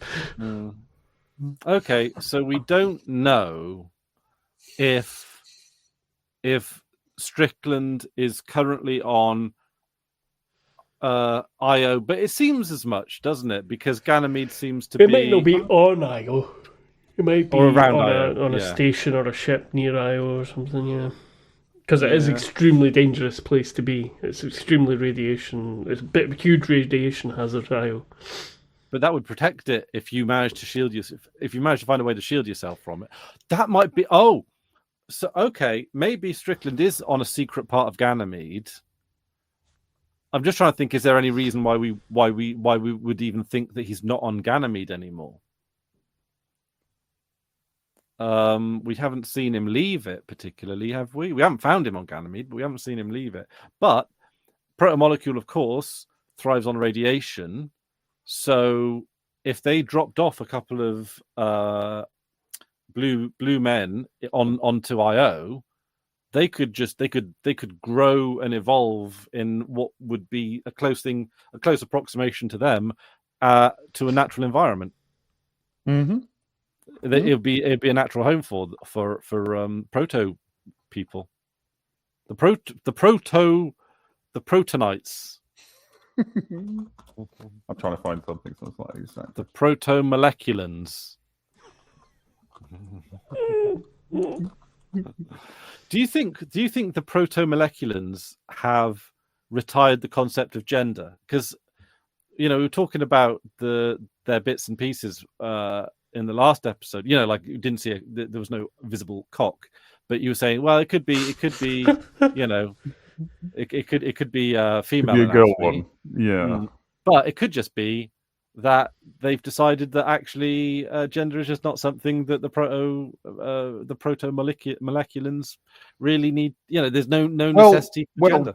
That's not gender though, is it? That's no, it's bits and bobs. Sex or what genitals you've got. Yeah. So, but because they could have two sets of genitals, but also be indistinguishable from gender, like the Omar in Deus Ex: Invisible War. Yeah. I mean, I imagine they probably got space genitals, or like space genitals. like just like I don't know, some sort of catheter, or like they probably just have a little bottle that they empty when they need to take a piss and then just plug it back in or something. You're really obsessed with this stuff. Okay, well, mine's worse. Mine's more of a ridiculous tangent because Io surface always reminds me of the way the skin is painted in this particular crucifixion painting. You probably want to get that enlarged and have a look at his skin. Right. You put a picture of Io up. I'll stick the picture of Io up, and people can see that. Yeah. Do you want me to put a picture? Because no, I'm doing it here. I'm going to do it for the benefit of the viewer. Mm-hmm. I'm putting them up on the screen, and it's where am I looking? So the skin of the Christ, it's all over. It's pierced with thorns. Like it traditionally has the crown of thorns, but on this one, he's pierced everywhere with thorns, and his skin looks like distended and diseased and painful. I see what you're saying. See it on his legs, around the knees, and that, and it's got a similar painful feel to the surface of Io to me. Okay, well there we go. Yeah. That's the art education coming out again. Unlike me with my bad education. Eisenheim altarpiece. It's an interesting early Renaissance, Northern Renaissance painting. You've posted up a fair number of pictures of Jesus lately. I mean, he was a big popular influencer in early art. Yeah. I wonder if he had his own channel on one of the big socials, Jesus on TikTok. Hang on, where did we leave off? Are we? Oh God, I've lost track because of bottles of piss being disposed of by proto-molecule people. Proto-molecule genitals as well. We don't know what they're making on Venus. Maybe it's the penis of Venus. This maybe just a giant dick. That's just going to float up. Either works. Balls, The penis of Venus or the Venus vagina. They both have a nice kind of flow to them. Mm. I mean, vagina would make more sense symbolically given Venus, blah blah blah. But and also it's got a crater. It's the crater, and but there's also a thing sticking out the crater because of the impact. Craters aren't like a bowl. A penis on Mars and a vagina on Venus, and then the planets will fuck. Like the one on Mimas, the moon of Saturn, I think it is. Mimas is, that's the one that looks a bit like the Death Star. With the single crater. Or the very prominent big crater. Yeah. Yeah. Yeah, it's the moon of Saturn. That's a moon? That is a moon. Yeah, that's the thing. I'm going to put it up on the screen for everybody's benefit. Oh my goodness, that's a big one. Thank you. I get that a lot. And for anybody that is... hang on, copy image. I'll give you guys a look at it as well. There you go. But that's in our. If you look at but it's also been shown on the stream. It's got a little nipple. It's because it's if you smash something. I mean, if you look at the other craters, like particularly the slightly big one on the other side. Yeah. You'll see that craters that aren't smoothed out over time, like things that don't. Because obviously these without the moon without an atmosphere. See, because when we were talking about the crater on Venus that was created by Eros, you mentioned that one of the growing towers was like, you know, the technical term is the bloop. Oh, the bloop. Okay, I thought it was like the dead. You throw a pebble in the water and you go bloop, and then that little thing comes up. Yeah. Like it's a bit like the dead cat bounce almost, or whatever. Like it's the. Because if you look as well, if you see it, it's the whole thing. The whole structure isn't protomolecule. It's the crater with protomolecule things happening within the structure of the crater. So that's why you've got the as Drew points out, the technical term is the bloop. But there were two bloops, didn't they? They mentioned that there were two things coming out. There was stuff coming up the edge as well. Yeah, we saw that. Yeah. And I'm just wondering if there was one for the UN ship and another for the Martian ship. And they were going. There were tentacles reaching out. I think they were there already. No, I remember you mentioning that. I think they were already. There's more than two. There was. Yeah, there'd be more than two. Yeah, and actually now that everything seems to be descending on Venus, like I'm going to be really interesting to see, because like the protomolecule is probably going to defend itself. Like the protomolecule can just like dismantle a ship quicker, you know, like instantly, right? I cannot fucking wait till we get to the next bits with the proton molecule, because This is what I'm here for. Stop talking now. Yeah, stop talking now. Yeah. See, magical science. We don't want to mess with. Yeah, if you're talking about the protomolecule stuff, I'll let you go as magical as you bloody well want. That's fine. You know, they seem to defy physics. They don't actually, but it seems to defy physics. But it doesn't actually. Don't you fuck with the surface of Saturn? Just you know, we've got enough action. You know, you're asking a scientific question, but you're changing the laws of physics to. So, Hamish, I have a question. Oh, this is going to wind up. If I had a spaceship made out of time itself, and I was trying to orbit love. Yep. How big would I need to be? Pi squared. That's great. And how many bottles of piss would you need? 37. 37. Good answers. But some of those you would actually take back in. Gotcha. Yeah. And could you, if you did them in glass, would you be eligible for the? Oh, you get a refund. Deposit scheme. Yeah, refund, even though it's piss. Because doesn't matter. Doesn't matter. Especially not the ones that's gone back in, because that's like actually removed completely. Okay. So those ones you get an extra penny per bottle. Oh, if you keep the piss in it. Did you, as a child, used to, when you were short of money because you wanted to buy a box of matches to set fire to something, did you go out collecting bottles and like? I will point out that one of those things. Is that just me? There was a bit of that, and then there was a sort of a tangent that was specifically you. Yeah. But when if you wanted a Mars bar, you'd go and find a couple of empty bottles. Yeah. Oh, I had friends that liked setting fire to things. It was. It was the number one. Most of my friends were on the same wavelength, so yeah. No, I have had. I wouldn't say pyromaniac times, but I have a lot of fascination with like flame and stuff as well as a kid at some point. It's very. It feels natural, doesn't it? Like it feels it's fire is fascinating. It's power. Fire is just fascinating. It's a Promethean thing, isn't it? Fire from the I've got a scar on my hand there, like a kind of an oval scar from. We went into the woods when we were about 6, 7, hung bin liners up in the trees, set fire to them, so there was dripping molten plastic coming down, like zoop, zoop, zoop, zoop, like making that noise, and we were trying to bike between the drips. One landed on my hand. And it sounds like the kind of crazy things I did as a kid, but not that specific one. Fire, I was always a bit more wary of fire, I would say.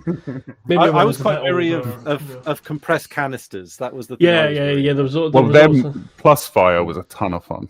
Oh, scary. Very dangerous. Good bang. Yeah, pop a Lynx canister on the campfire and step back a little bit. But the thing is, it took a little bit longer than you thought. It's not going to do it. It's not going to do it. And then, oh my god, there were some fucking close calls.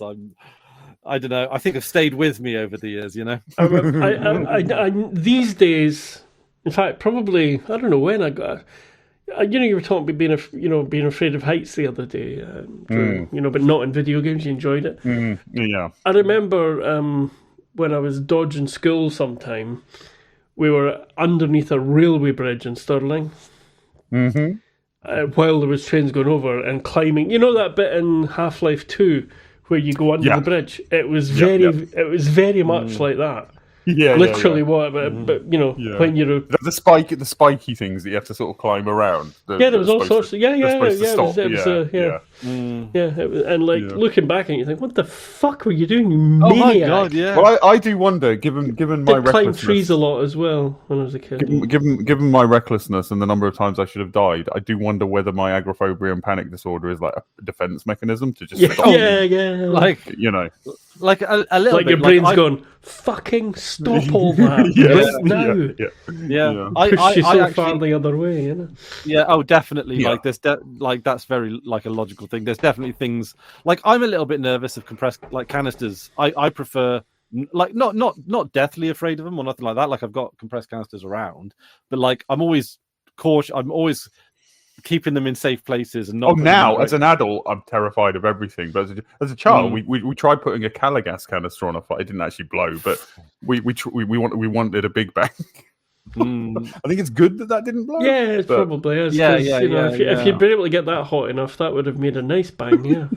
Oh god, it reminds me of that urban legend. I don't know if this ever truly happened, but where some old geezers, like, you know, last of the summer wine type chaps, found an old unexploded World War II mine, and they were in the back room of a pub taking turns to kick it in a sort of Russian roulette, but everyone dies kind of thing. Love it.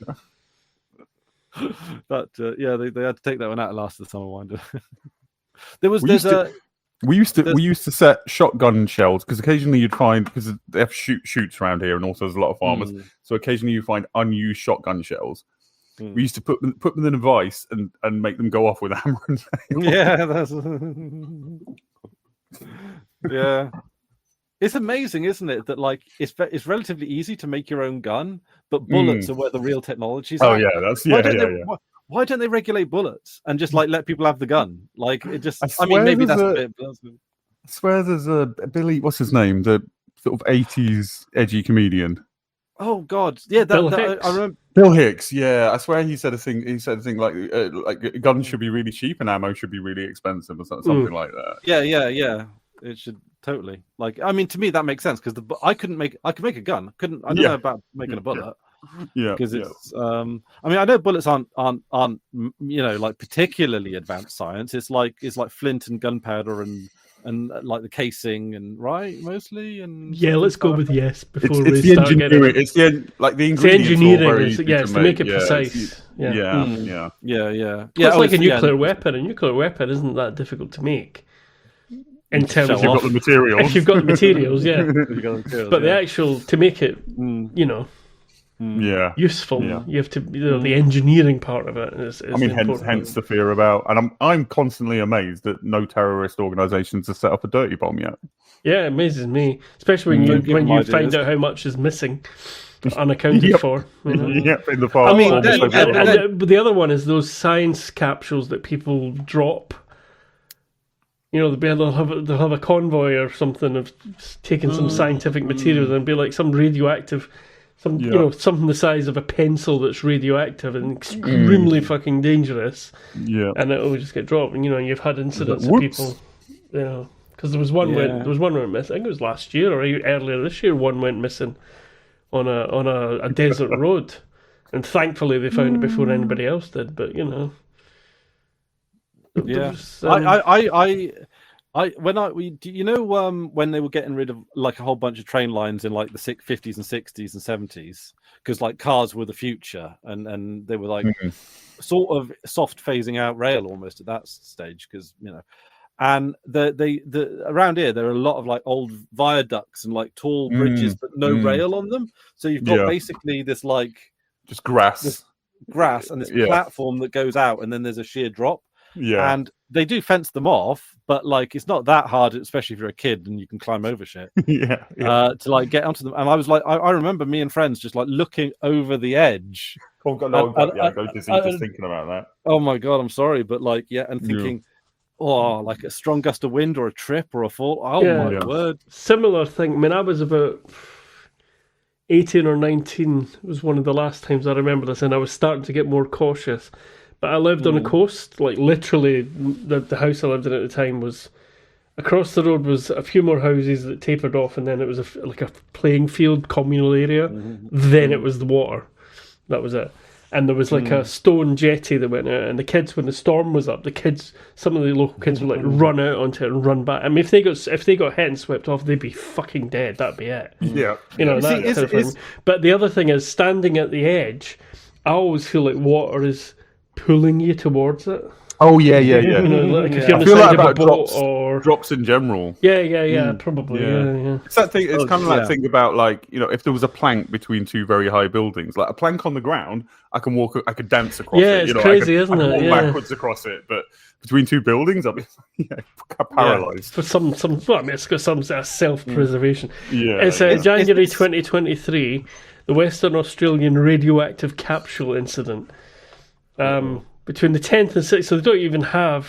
That's the time. Excuse me a second. Peanut wants through the door. Oh yeah. Do you reckon? So this capsule containing a 19 gigabecquerel cesium-137 ceramic source went missing from a truck.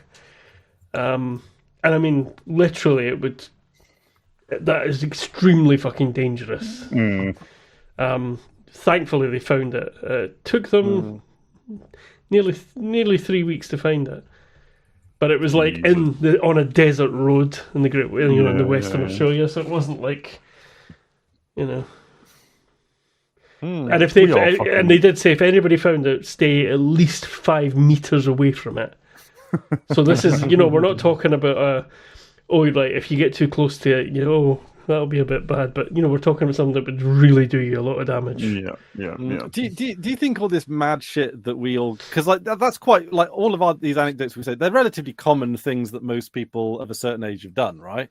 Or something to that effect. Playing apart with from fire. The nuclear stuff, I know what you're saying. Except the nuclear stuff. My stupid. I'll be very. I won't tell the whole story, but very briefly, my friends and I, about 17, 18, incredibly drunk and high, decided we wanted to go paintballing, couldn't get the paintball guns. We went in pitch black woods. We went paintballing with shotguns. What was the paint? What were you using as the paint? Shotgun shells. I was genuinely. It was a pitch black forest and we were very drunk and high. I was genuinely aiming, trying to shoot my friends. Somehow we convinced ourselves that would be fun. Wow! And none of us got shot at all. Thank fuck, but yeah.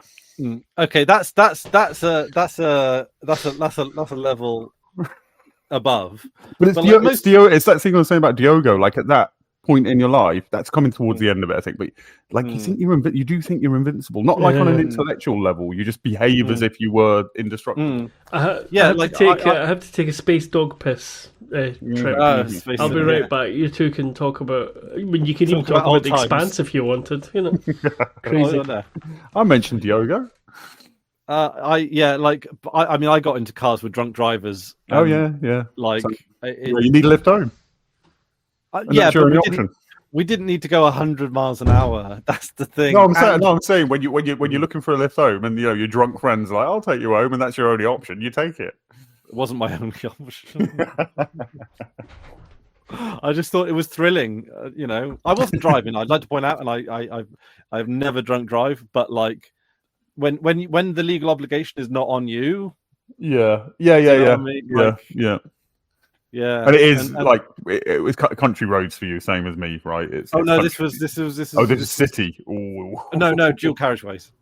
Oh, okay, that's okay. That's yeah. It was middle of the night. 100 miles an hour. I mean, the thing is, we pulled up at the petrol station and stumbled out of the car.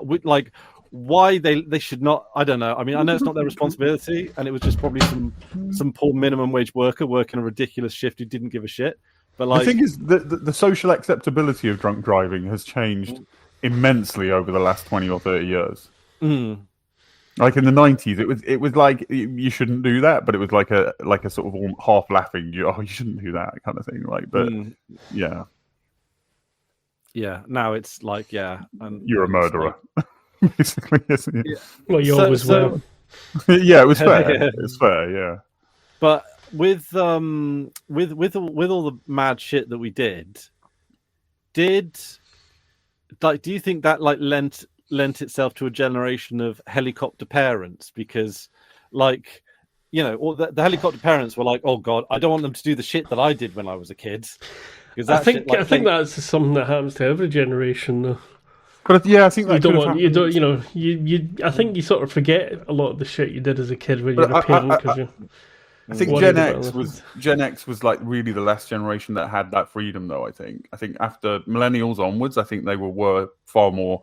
Well, they were kind of more supervised before because the thing about Gen X, the distinctive thing about Gen X is that it's when mum started working. Mm. So, like school, you know, summer holidays to an extent, weekends to an extent, and certainly like the periods before and after school, you'd often be unsupervised, and so it's just a bunch of kids unsupervised doing whatever the fuck they wanted. I mean, I'm smack dab in the middle of millennial town, but we were still plenty unsupervised. I mean, younger millennials. It's also it depends on the class thing and sort of how big or small the place where you live is, and all sorts of. I don't know if I said this on video already, but my normal weekend or school holiday was I would get up before my parents. Yeah, you said this last. Be out of the, so basically just be out of the house all day. Parents had no idea where I was, but they weren't scared or anything. That was kids.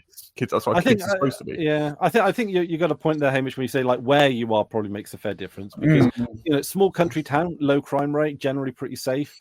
You know, up till 9, I was in a fairly big city. You know, Stoke-on-Trent.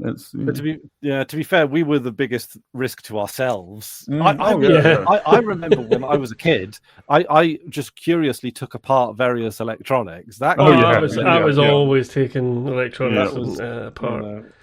And I mean, most of the time I got them back together. But yeah, I would take apart. I mean, my first computer, I had taken that apart fairly soon. My sisters are so traumatized by that whenever my niece gets some new electronic thing, my sister will say, "Don't let Drew take it apart." I don't even do it anymore. I would take all if they got a new Christmas present that was electronic, I'll be taking it apart, put it back together, give it back to them, and don't let Drew take it apart. I don't even do that no more. Yeah.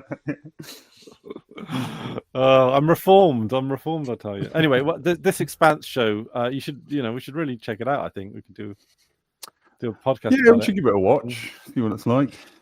Stop bluffing. Actually, because I don't know how much. What bit? Oh, okay, all right. Do you want to talk about Tycho? Because there's some interesting stuff that happens on Tycho. Yes, especially the shorts that Cara G wears. Yes. Oh, okay. I gotta be honest. I didn't even notice because I was looking at. And she's quite freckly as well, Cara G. And I've got a thing for freckles as well. I don't like freckles, but she's the acceptable kind of freckly for me. Honestly, I don't want to sound like a creep or nothing, but like too late. We've done it. Late. I think. I think she looks like really good in a uniform. She does. Well, I've discussed this before as well. Yeah. No, the shorts are like that's just workout shorts, really. I was more worried about the cut, like dress that. I know she's like doing setups with a big knife wound in her stomach, or a bullet wound. What was that? Gun wound. Yeah, gun. Yeah. Maybe it's glued up. Maybe they're using like a surgical glue or something. It wasn't like bleeding. It was just bloody. Look painful. And we learn a little bit of history about her and Fred Johnson. And also, I don't know if I think we talked about this previously, but it was Fred Johnson and Kimona that Kamina. Sorry, her name's Drummer. Call her Drummer. Drummer. Yeah, I to me it's more like I've got to drill it into myself. Kamina, it's written down correctly. I just got to... Anyway. It was Kamina and Johnson that built up Tycho. From they said that.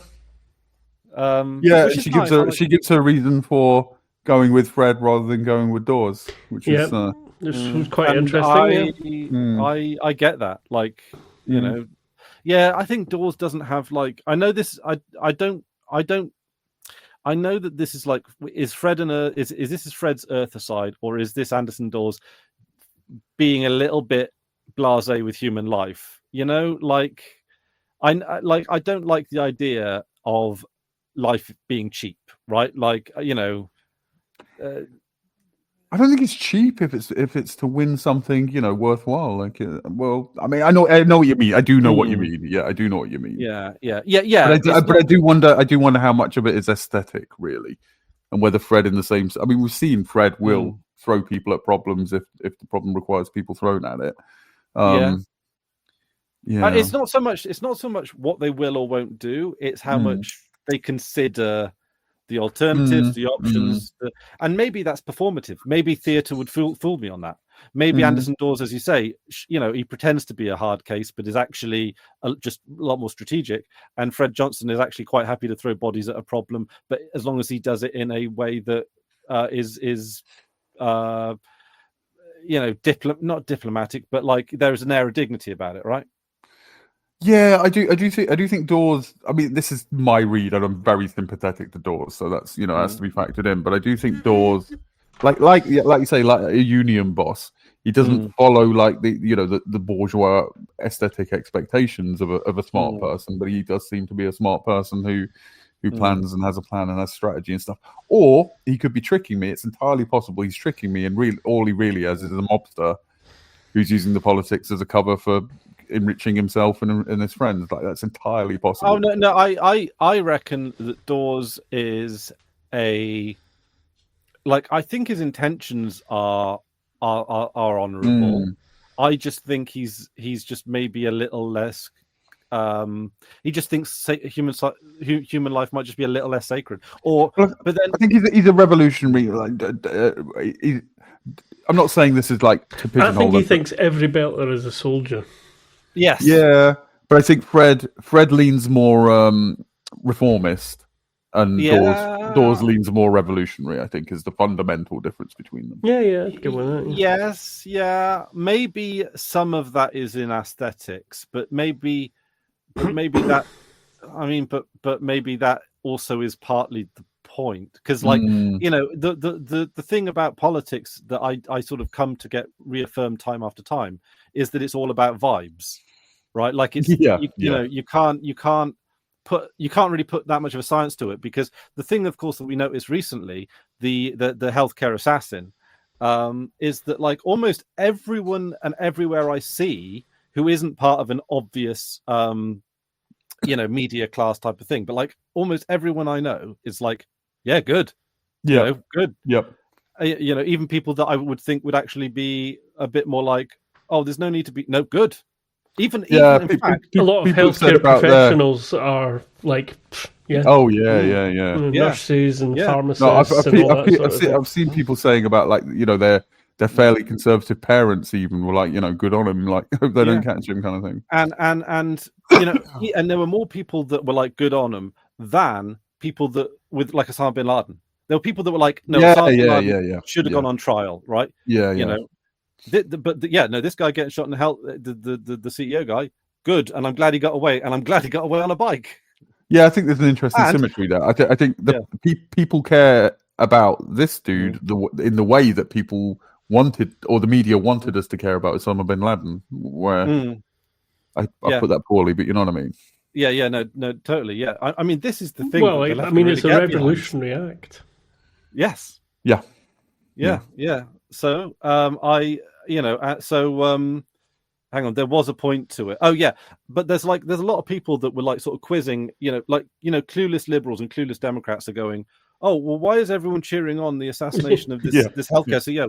But they voted for Trump, and it's like, no, you got to join. There's some dots. You got to join there, right? Yeah, you got to, like Democrats need to work out, and it's like it's vibes. It's not.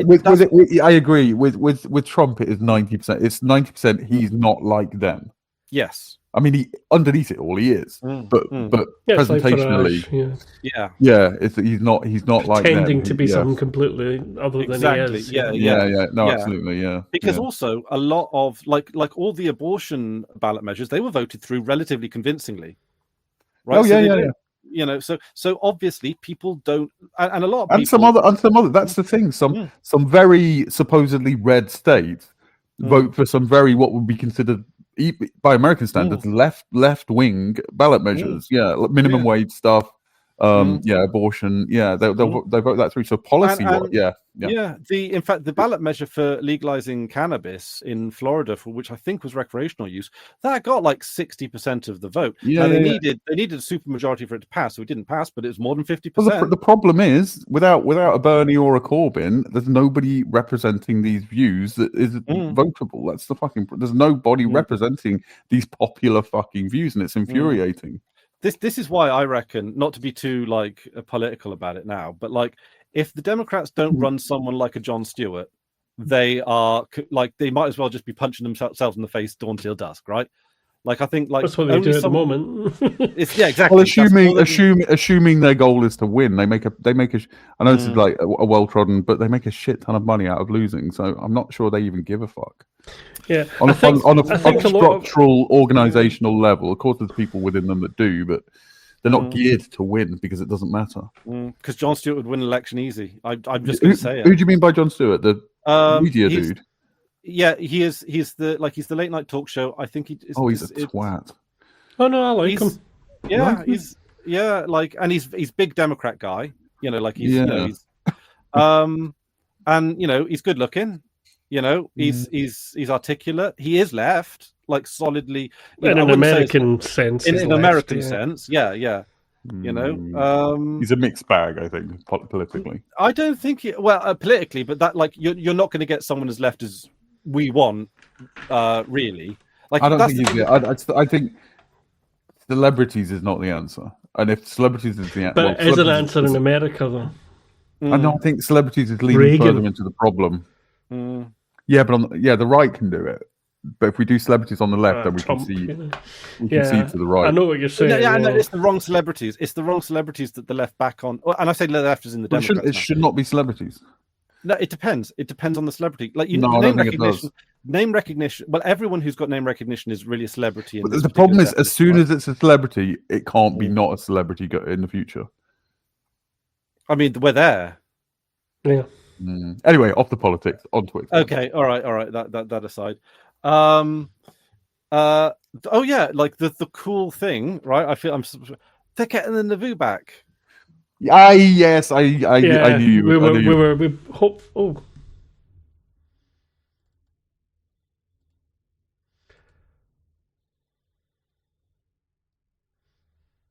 Okay, I appear to have.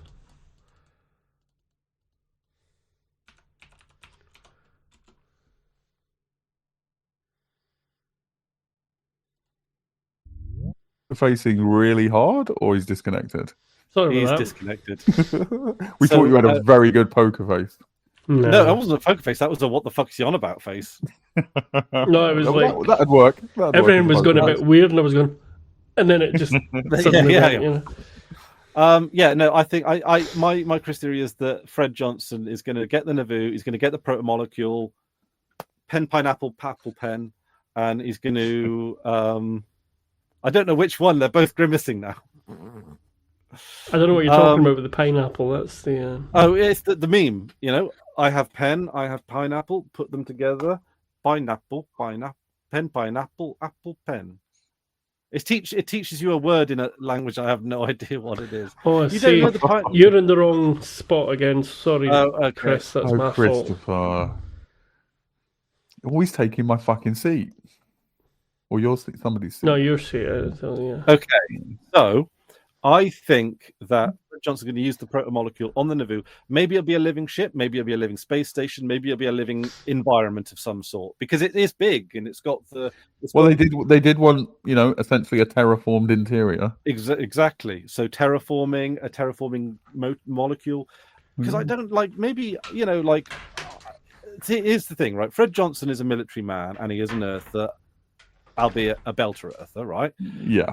But, and it is easy to assume that because of his background, he would think of the proto-molecule as a weapon. Like he talks about it as a weapon. He describes it as a weapon. Yeah.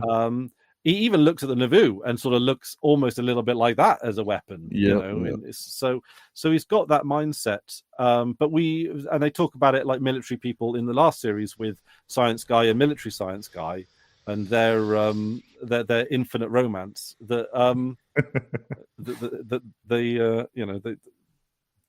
I mean, they might be alive. Like, we didn't see them die. Yeah. I think the implication is that they've died now from the broadcasts. Yeah, I don't know. I'll see it with my own eyes. Like same with Miller, same with Julie. Like it's maybe they're all jumbled up together in a Borg of sorts. In a Borg. Borg they're soup. Borged. They're Borged, something like that. But it looked like it was a at the end of season 2, it looked like it was a mystical, almost in like it wasn't sad. It was happy. It was like, oh my God, we're transcending. Yeah, for sure. It's maybe the spirit of Lord Jesus Christ actually came down from heaven and saved them by His grace. That's or the protomolecule, or is the protomolecule God? Hamish's face. I don't know. I'm thinking protomolecule, Naboo. Put them together, you're going to get something pretty interesting there. What have you got? Bibbity bobbity boo. Boo. Pineapple. No, pen, pineapple, apple, pen. Just so the audience knows, at least one of us is extremely tired. But which one? Yes.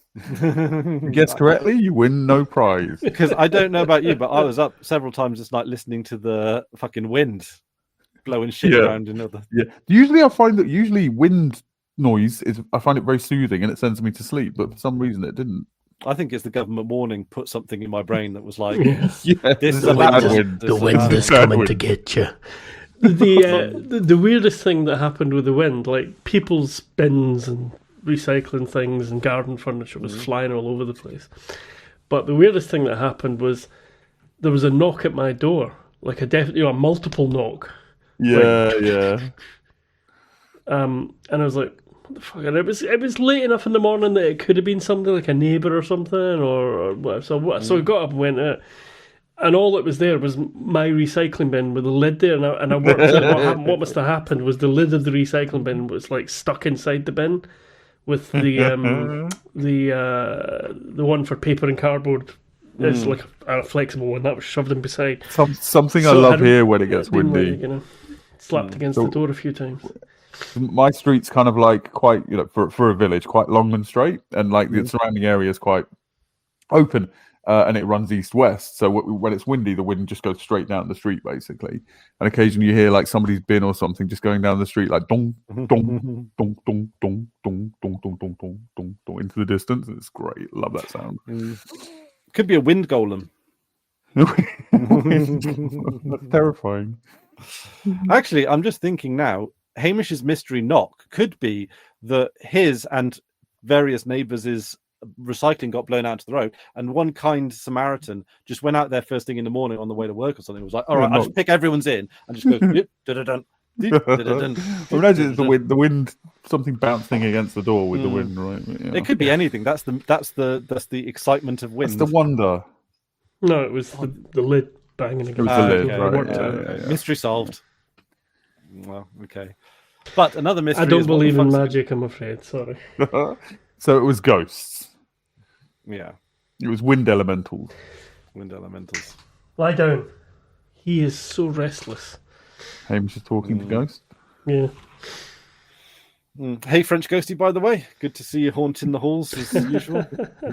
Right, what have we not got, because we're on a long show. Yeah, we are. We've missed a lot. Okay.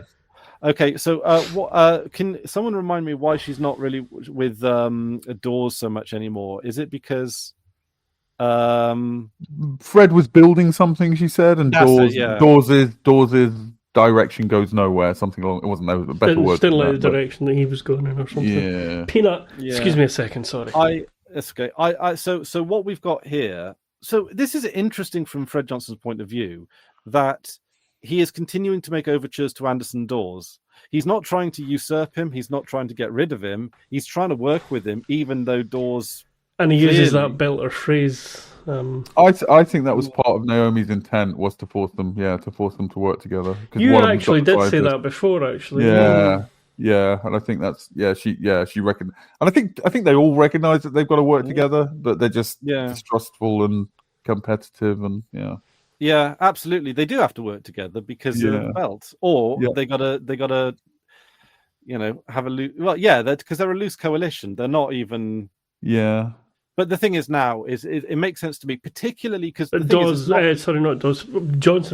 has got this grand plan of bringing it all together, though. I mean, he makes that speech in the episode. Absolutely, yeah. We're going to be a nation. He doesn't necessarily demand to be the figurehead of that. No, he doesn't. He's not egotistical about it. I think there's something inherently about that is unappealing to the Belter mindset. That is anarchistic. It is very, split, fragmented, and decentralized, and we're all our own personalities, kind of thing. Yeah, definitely. And I know that that Fred Johnson goes against the grain on this one, but like maybe necessarily so. Yeah, maybe. Because the thing is, and this is kind of a problem with modern governments. I remember someone going on, like they're talking about this on a news show or something, where they were saying like, we don't have like big building projects anymore, and what some people's hope with High Speed Rail 2 was. Once we managed to get that down, we'd have redeveloped the expertise, the cadence, the attitude to then go on and build public acceptance and stuff. All that kind of stuff, the political will, all that kind of stuff, to like build other big rail projects that might actually be, it doesn't even have to be rail. It can be, the engineering in general. Anything, bridges. I love going over a big bridge. I feel like a child, just like in awe. It's like, how fucking big have we made this that fucking cars drive on? Even the fucking M47 bridge, which I'm sure by today's standards is relatively modest as far as bridges go, but I just like, this is amazing. Yeah. This is like, take someone from the medieval times and send them in a car over a bridge. And it's like, these are our bridges now. It's like fucking amazing. And it's just like, and I like, it feels like it's been a while since we've ever done something like that. I mean, the Channel Tunnel was kind of like a standout one, but that was amazing. Yeah, but you can only do that kind of thing if you put investment into it, and everybody that owns everything now doesn't want to invest in the infrastructure. They want to suck all the money they can out and then bugger off. And people will say, "Oh, it's competition." No, it's not. It's one or two. It's one or two people. Literally are in charge of something for a while, suck everything they can out of it, then fuck off. Yeah, it's not like and then they say, "Oh, it's the same company." When we privatize everything, they're not interested in just building for the future anymore. They're just trying to make as much profits as possible. Who could have seen that coming? Yeah, because the thing is about competition is that there is just as much incentive to nobble your competitors as there is to do anything yourself. And in fact, in a lot of cases, it's easier to nobble your competitors than it is to actually raise yourself. That's why I think that competition as a concept is pretty flawed. But rather, and it all amalgamates into one or two large conglomerates owning it. Either nobble your competitors or buy them. Yeah, which is kind of like, six of one half done the other in reality in the long run. So like, big state projects or something like that, I think there's a place for them, even as a morale boost. Yeah, I mean, or just as 100% employment all the time. Yeah, just get people tidying up roads and show off. Just like I mean, they talk about making Britain great and all that sort of bollocks. The sort of the MAGA version, or whatever our MAGA version is, for people like Farage. But obviously, they're not interested in any of that. They'll talk the talk, but they have no interest. To be fair, that was the one good thing about Biden was the infrastructure bill. Didn't go far enough, and the usual caveats, but at least he had an infrastructure bill. That was something in the right direction for once. Yeah, I think it's nice when you've got symbols to hang that on, though, like bridges, tunnels, big things, just like and a little bit of a vanity project in a way, It was. We were talking a while back about I can't remember. It's like in 1957 or something, like Festival of Britain, and they built like huge, like public monumental sculptures, and they were abstract. They were actually challenging. They weren't just some shitty, whatever. I know what we should do. We should build an Eiffel Tower, but bigger, just to piss the French off. I don't like the Eiffel Tower. Make it nice. Like this, make it nicer. It's not very nice looking, but exactly. Yeah. Blackpool. You not been to Blackpool? It's not bigger than the Eiffel Tower, no, right? But No. Yeah. I mean, make it nicer or whatever. But something. I know what you mean. Something along the statue. I think the Statue of Liberty is a very beautiful statue. Actually, the French. French made that as I well. presume you mean the one in New York. Well, all of them. They're all yeah. beautiful, but yeah, that's the one. Yeah, but I mean, again, that's the famous one, I suppose. Instead of going to war with France that we do from time to time, let's just like have a pissing contest. Why not? Just for Well, that's what Russia and the Soviet, it's what America and the Soviet Union did in the 50s and 60s. Yeah, but there was a lot more of a threatening undertone. I want something that's more like. Well, but the thing is, at the same time, they're also like there's beautiful monumental sculptures in the Soviet Union because they were like they had. It was a pride in what they were trying to build. Yeah, and for anybody who's going to criticize the fucking flag, the Soviet Union had its problems. Yeah. But they made big monumental artwork just to make it, because we're proud of who we are and let's make the place beautiful. Yeah, and also there feels like one of the things that I feel was really bad about Tory austerity. It felt like stuff was decaying. Don't say was. Well, okay. The thing about austerity in government, Tory austerity that's still happening.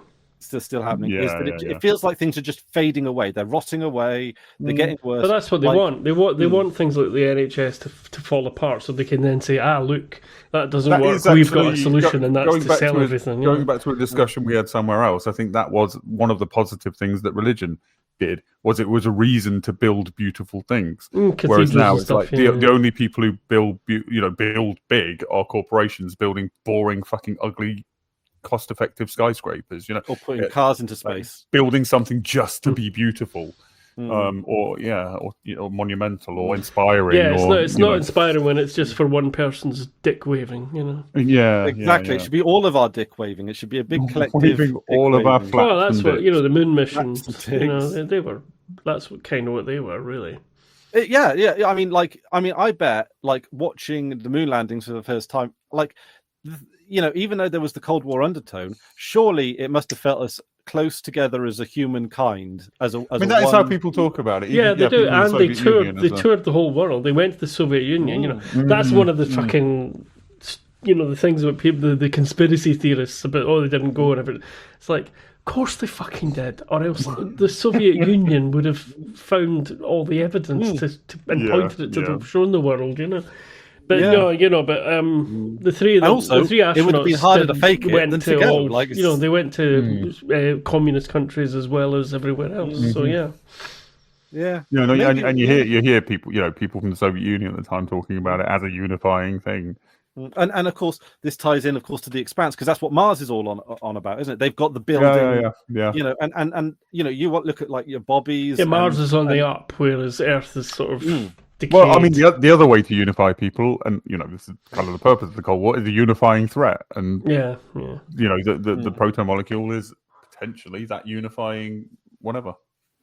Well, I mean, you could say that's the reason for war against Mars as well. But then you always need an enemy after you've defeated the next enemy. Do you know what I mean? Like I don't know. I mean, this gets into Amos stuff later.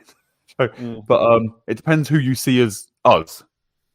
You know what I mean? Like there was a time when Britain was just little tribes, and then it was 7 kingdoms, and then it was the United Kingdom, and then Scotland, England, Wales. We all love each other. But isn't the true goal, as utopian as it may be, is to be like all at least all human beings, be it from Mars, for Earth, for anywhere else, to be as one people, right? Now I know obviously there's a million hurdles to that idea.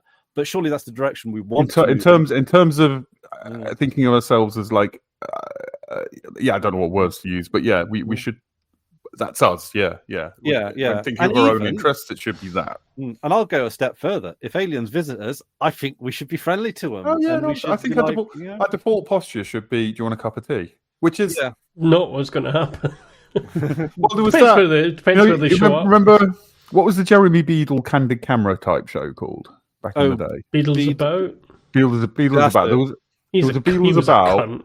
But there was a Beatles about where they faked a faked an alien crash in this like old lady's back garden basically, and she comes out like proper, and then this alien comes out of the ship, and she says to it, "Would you like a cup of tea?" And it's it's so fucking lovely. Like I like that kind of thing because it undermines wankers like him. No, exactly. You're not laughing at people, and, you know. Yes. No, I'm not. I'm practical joking, especially when the unwary is just fucking. Yeah. But that nice lady should do very well in government, I think. Or as like that's who we want. That's who we want. Yeah. This is why I've always felt, and people are, you know, this might stir up a hornet's nest or whatever.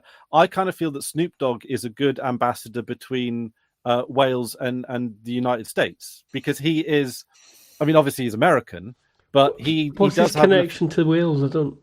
He loves Wales. Like, does he? All right, okay. Yeah. I mean, I think he's a good bloke. He seems like a nice guy, and you know. He loves. Yeah, there was a time when this. I think he's not, you know, not all of his life, but I think. Oh yeah, like, I mean, he's probably a complicated chap, but he seems to me to be the kind of person that really wants to make overtures, right? He wants to reach out and connect with people, and specifically people that are not like him, right? Like that's you know, like all kinds of people, you know, seem to be welcome at his table. So. And there was a news story about this guy that grew the biggest turnip, or the biggest Swede, I think it was, and then Snoop Dogg heard about this, and he was like, I want to talk to this guy who knows how to grow massive fucking vegetables. and he made a video that he put on the internet, and he asked this winner of this competition, I'm touring in the UK.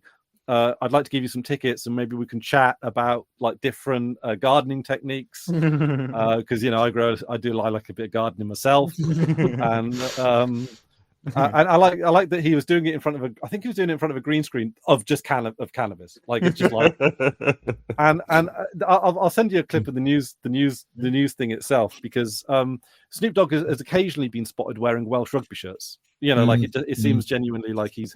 Did you know? I sorry, go. And basically, they interviewed the guy, and he was like, "Oh, he invited me back for a smoke, and we talked about gardening for a little bit."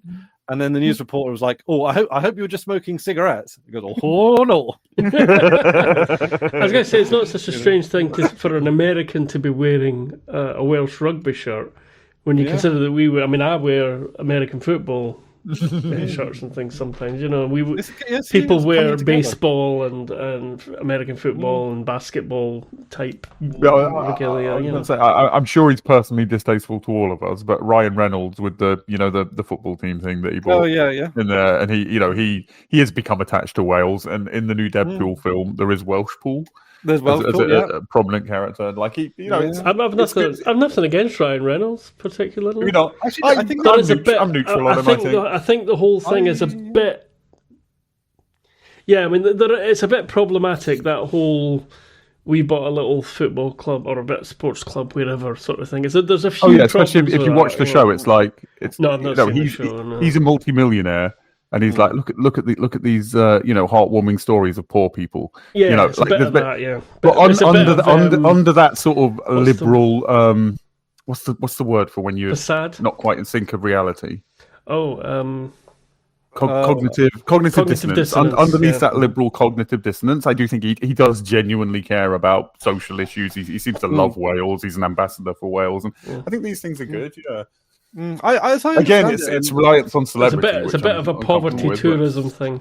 Yeah, there's a bit of that. Yeah, it's a little bit. I guess the important thing is, what do the people of Wrexham have to say about it? Yeah, well, they seem to. I mean, this is based on a TV show, which is made by them. So yeah, I mean that's another. Yeah. I mean, I've heard generally positive things, because the thing is, we live like we have a royal family, right? We are always in the shadow. Okay. I mean, not in Wales. I mean, in the UK. I meant Prince of fucking Wales, Duke of Edinburgh. You're all part of it. You can't opt out. Fuck off. I wish we could. No, we still have. You know what really fucks me off with them, especially like the BBC doing it, is this sort of thing where, because it does take me a second to go, who? And they'll say something like, Kate does this, or William does that. Who the fuck's Kate? Yeah. Kate who? Yeah. Oh, right, yeah, they fucking just expect us to... My sister? What's she up to? Yeah, I know. Yeah, it's... But like... But no, I do... Just to round off the Ryan Reynolds thing, like, them owning it and, like, running it as a football club versus, all the previous owners and running it purely as a money-making enterprise, it's a step up for the fans, for sure, Yeah. And it's vibes. There are good ways to do it, bad ways to do it. And a lot of it is theatre anyway. But like for sports, it's theatre. So if he's respectful about it, and if he's not exploiting or being as a rule, we should do away with celebrities. Yeah, definitely. That category of person should not exist. So we just possibly, because we're at 2 hours and 10 minutes now, possibly maybe round up a wee bit more about the Expanse before one of us falls asleep on the show. So yeah, Fred Johnson's a builder, Anderson Dawes is a knocker downer. Both have their places, but I think Fred Johnson is more inspiring in that regard, even though it's through a lens of Earth militarism, which even though he knows about and probably checks regularly, I don't know what that sound was. I think it's me breathing. Oh right, okay. My nose did a whistle. It sounded like a very tiny person screaming. Is it a tiny person?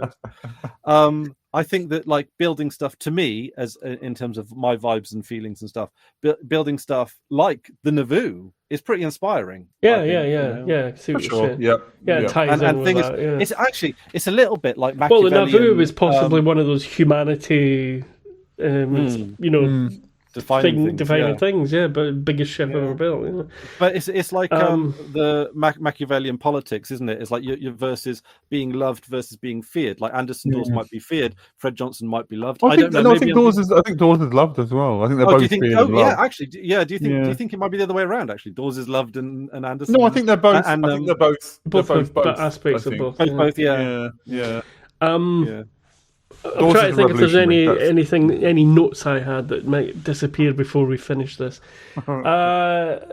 Avasarala having to deal with high G and getting the drugs and everything. So, get me off this ship. That was quite funny. Yeah, and I like. She does not enjoy. That would be me in that situation. Yeah. I don't think I would be. Yeah.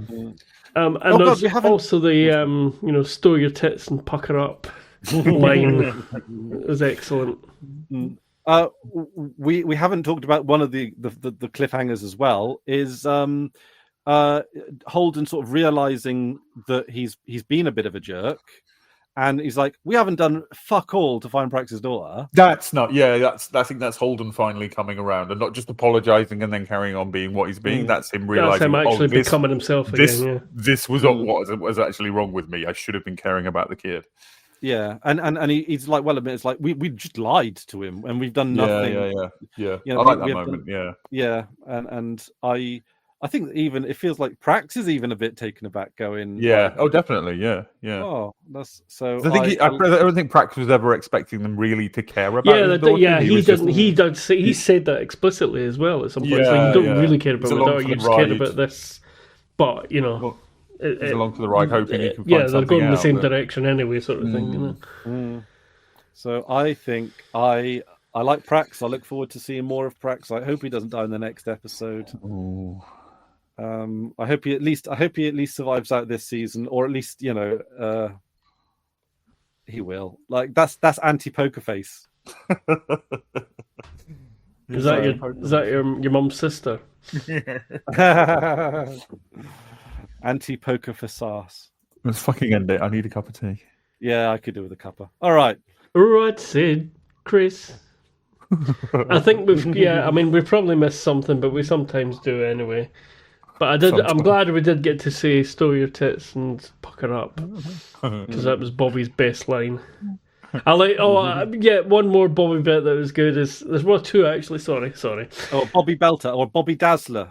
Bobby Dazzler. when she comes out of the the door to the room, and Avasarala just goes, yes. Well done, ma'am. Well done, ma'am. Yeah. And also when she does, that's really cool when she takes the what's it she does? Is it the helmet she takes off or whatever, or she takes something off the suit and then just stands there and it all unpacks? Yeah. That's pretty cool. Yeah. Right, okay. Right, cut it.